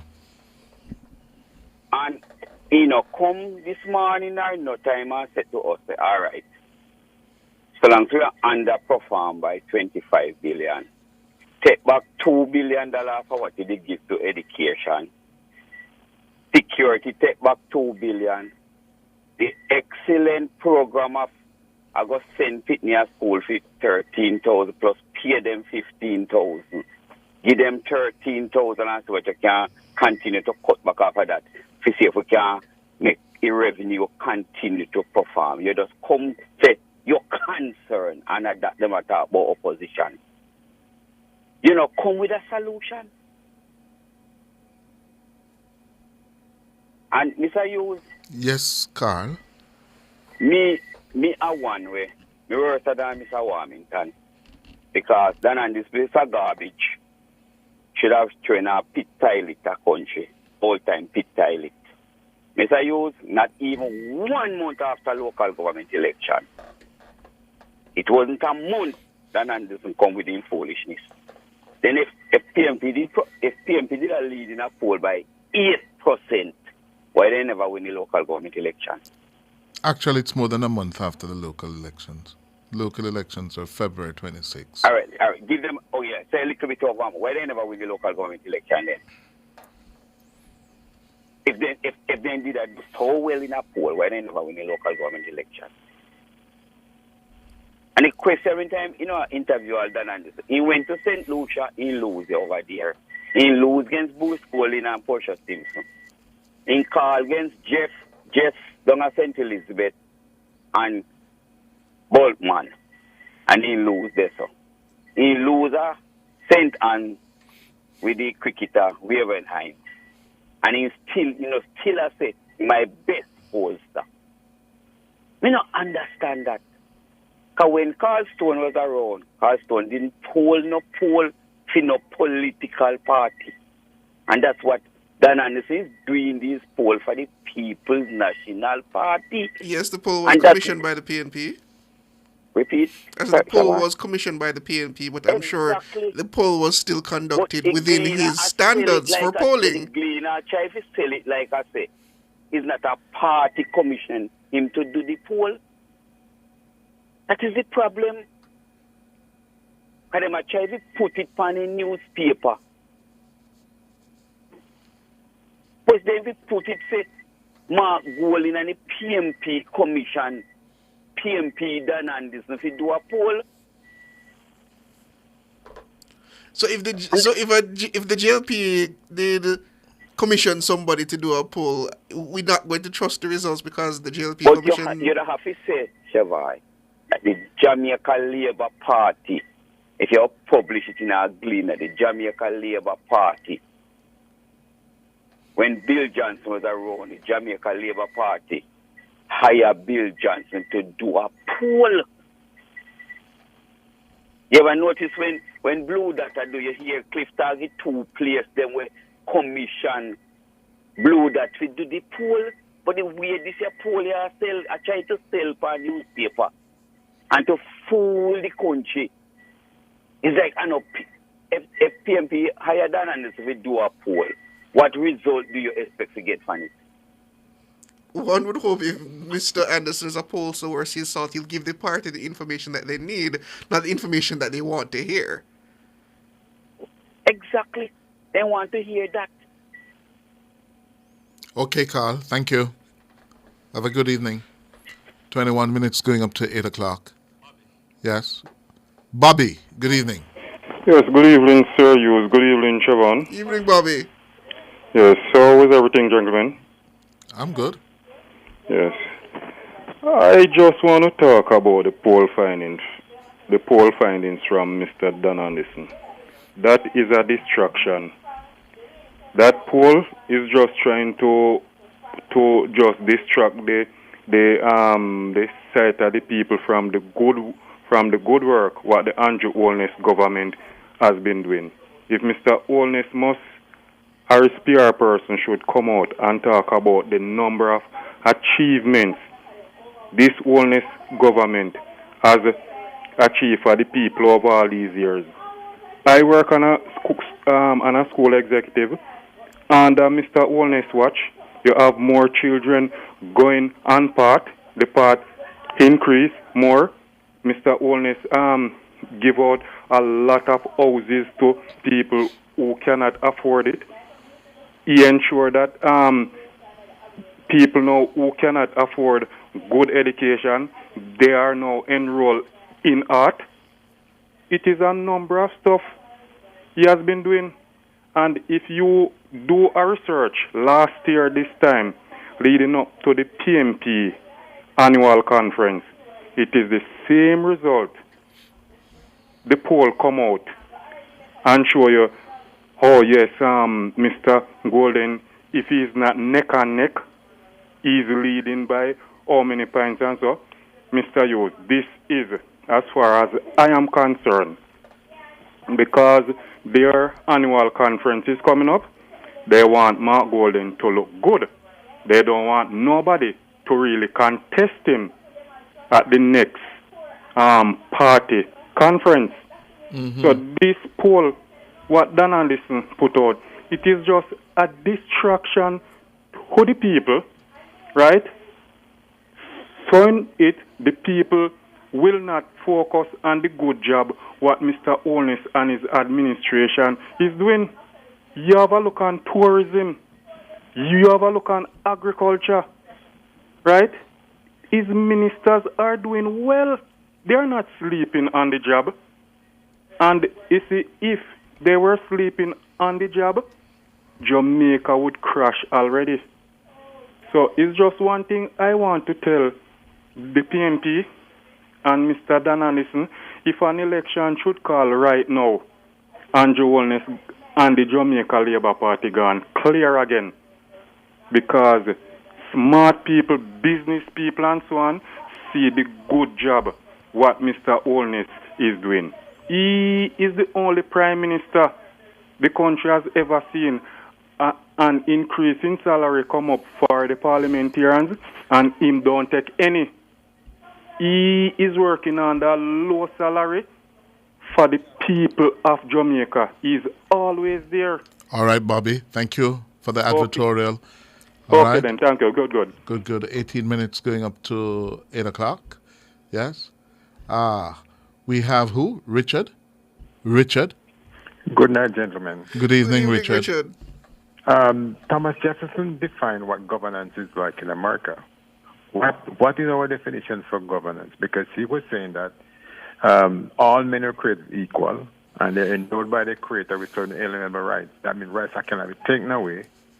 And the pursuit of happiness. This is why government was instituted. What is ours here? The philosophy of governance in Jamaica is what you mean? Yes, just like the American have theirs. Well, I've never heard it articulated like the Americans do, the founding fathers of the American project. I don't know if it was even considered a philosophy of governance. I think it was just a matter of these are the basic rights of every person who is an American citizen. Yes.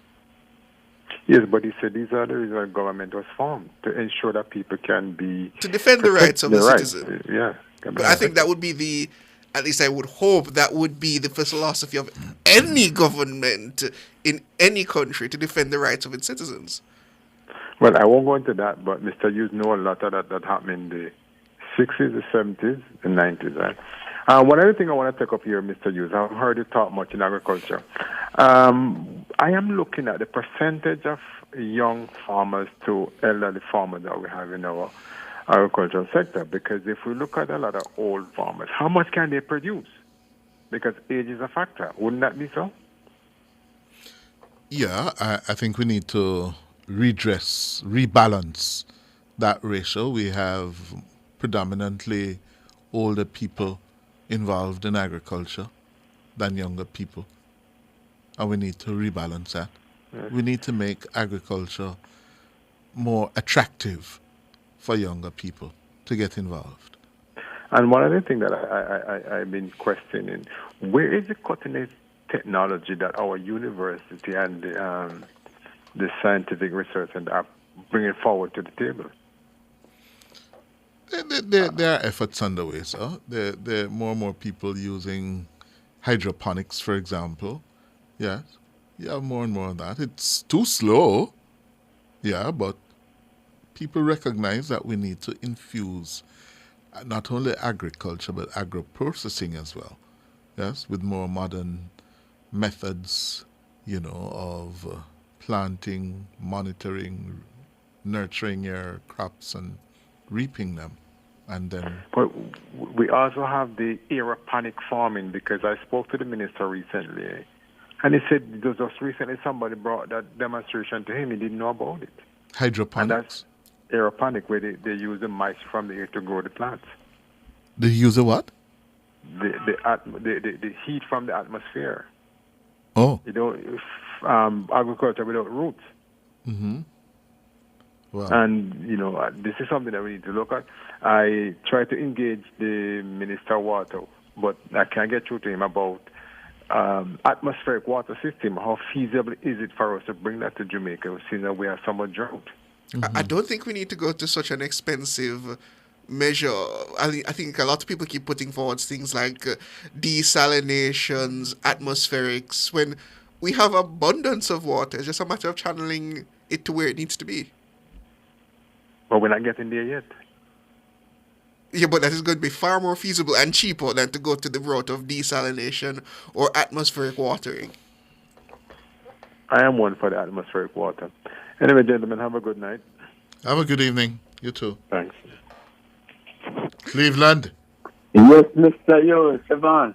Evening, Cleveland. Good evening to both of you. Good evening. Mr. Hughes and Siobhan, I'm suffering up here in Sterling Castle. It what? No cable.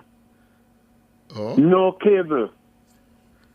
From Monday night, I go to church and come back in and now watch the match in local Premier League. And by the time it's over, the cable went. And from that time up until now. And the bad thing is that we have TV, everything attached to the house, phone, everything. And everything shut down. That's all. And you don't know internet what's outage. the problem. You're not hearing anything from them. You try calling them? The funniest thing, all of us have in our cell phone, we have the other one, Digicel, and you can use the Digicel to call them. You see?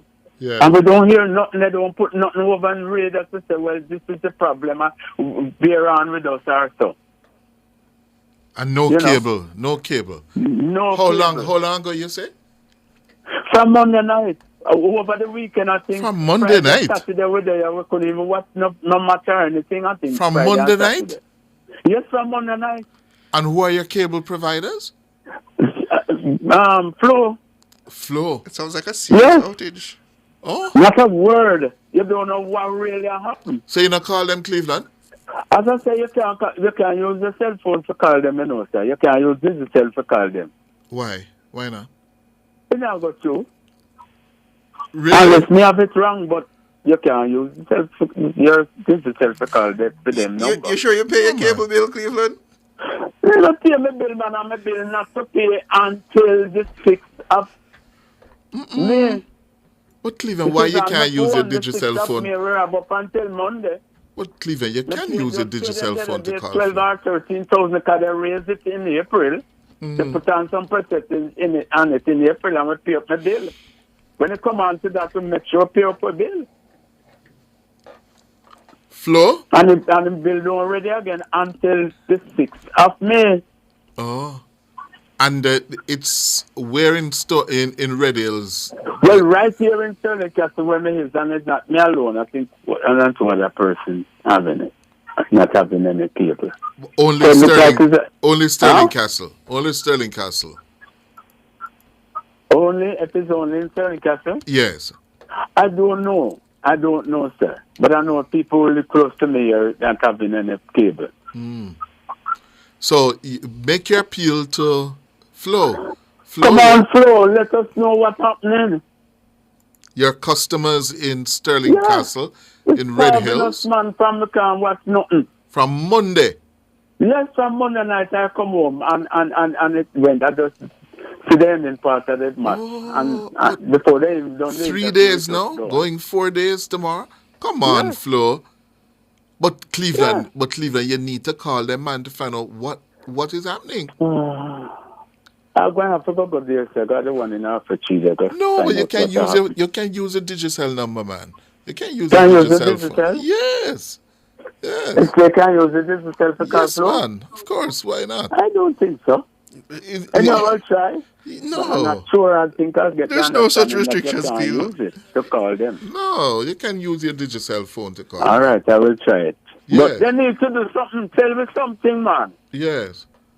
So Digicel, please restore the service to your customers in Sterling Castle and Yeah. its environs in Red Oh, Hills. come on, sir. Yes. You know, you're talking about young farmers. Like there's no young people in farming. No, we didn't say no young people. We need more young people.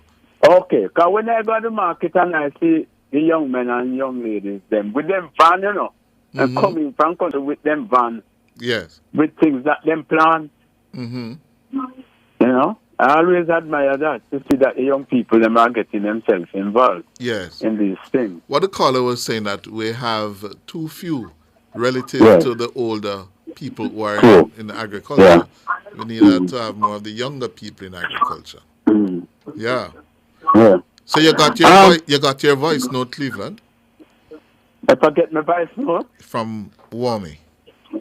no man, we are right. Just I know, Mr. Hughes. My Yeah. MP at work, you know. You never get your voice note from Warmy. No, I don't get none. Okay. I don't get none. Okay. Don't get any. I noticed that the poll that has been done, I'm going matching one with the other. When they were having the leadership thing with Mr. Golden, they do a special poll. And after a while, when them start says a national poll, and that we must accept it. Now they come with this poll done by the PMP, and we must accept it. It's not a national poll, you know. It was done for the PMP to show. But you don't have to accept it, Cleveland. Huh? You don't have to accept it. You don't have to accept it at all. Well, all right, sir. Because the moment you hear the information that it is a PNP commissioned poll run by the polling firm, Market Research Services, Don Anderson, that is enough context for you to know how to approach it. Yes, well, I'm trying to make the JLP people them understand that. So they don't have to go panic about these things. Yes. Right?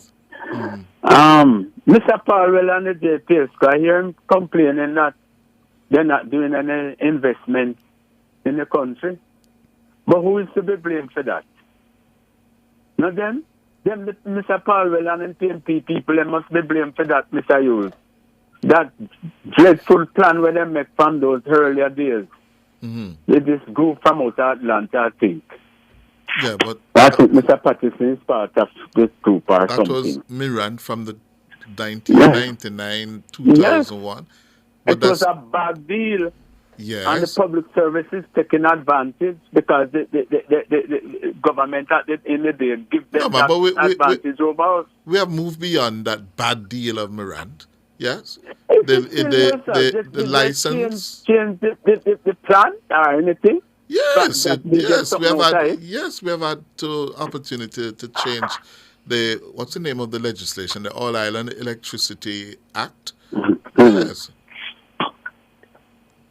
Yes. Well, it would be good to hear what the public service has to say. But I think the message that Paulwell was trying to deliver yesterday was that the government of Prime Minister Holness needs to be more proactive in getting ready for the renegotiations of that piece of legislation to take into consideration the energy needs of the country now. Okay. Okay, that sounds reasonable that I think the Prime Minister should get to it then. You see? Yeah, man. But, you know. I hope you get back your cable. Yes, we want the cable to come back, sir. Yes. Flo, turn on back the people and cable up by Sterling Castle. One of the YouTubers is suggesting, I don't know if this is right, Cleveland, what you're trying to say is that you cannot use Digicel to call Flo toll free. Is that what you mean? Hello? I guess he's gone. So I guess which makes sense. You can't use Mr. Hughes. Yes.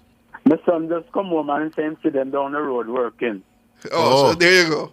Okay. Hope you get it back before the night is out. You know it, sir. I know the feeling, Cleveland, when I get home and I turn on my cable system and if it's not there, you feel like... If the woman in the store you want to watch a match or something and you can't have no TV. Yes. I would figure a man of your generation, Mr. Hughes, have other ways to distract himself. Come on, man. I understand you here, Cleveland.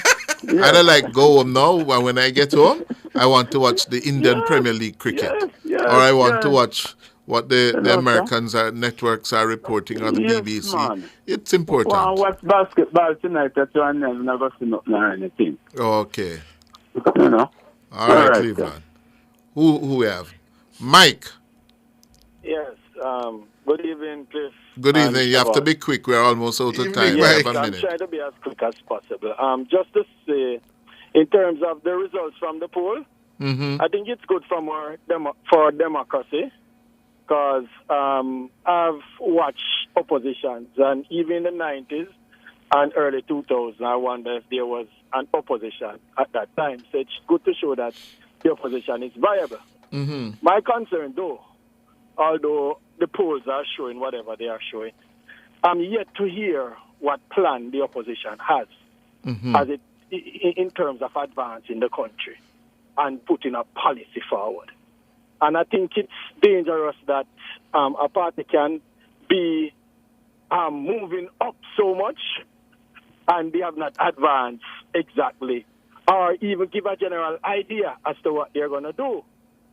And the only thing I hear the main thing I hear about is corruption continuously. But my concern for it is just these three things. I haven't heard any critique, but the opposition leader's presentation that he made in the budget, he claimed paternity for about three things. Well, two things. He claimed paternity about this thing about securing students' loan in terms of students securing their own loan. That was done from 2009 by another Golden, a Bruce Golden. It's not his idea. And I think he was corrected, but he still continued to make it. The other thing, he also claimed ownership for this thing about increasing the threshold for the customs fee to $100. I think he had said $150. Minister Clark explained to him before, saying that he had said he was going to address it. Minister Clark said he was going to address it a year before Mr. Golden, the opposition leader, mentioned it. And the third thing, which is the most troubling for me, is to say that there are new taxes to analyze it in that way. I've not heard any critique. And you have not heard any critique of that? You have not heard any critique of that? You're not listening, I've not heard it being discussed thoroughly in terms of saying that, calling out the person and say, look here. Yes, sir. That has been done ad nauseum on the station. Yes. No, sir, you're not listening. You're not listening. Well, I haven't heard it. Well, I haven't heard it enough because to me that's Oh, you want dangerous. to hear it every day? It's dangerous. It's dangerous. It's not every day I don't want to hear that, But what I want to hear mostly, to tell you the truth, yes, is just to hear what is the plan for the country. Because I'm a voter, I will vote for any party who I see can really progress the country. And that is my whole, that is what I'm really looking for. Okay, so we got to leave it. We have to leave it there. Thanks to all of our callers, our YouTubers, our WhatsAppers, our producer Dana Davey, our technical operator Andrew Anderson. I'm Cliff Hughes. And I'm Siobhan Campbell. Reminding you, take care of your loved one and look out for your neighbor. Good night.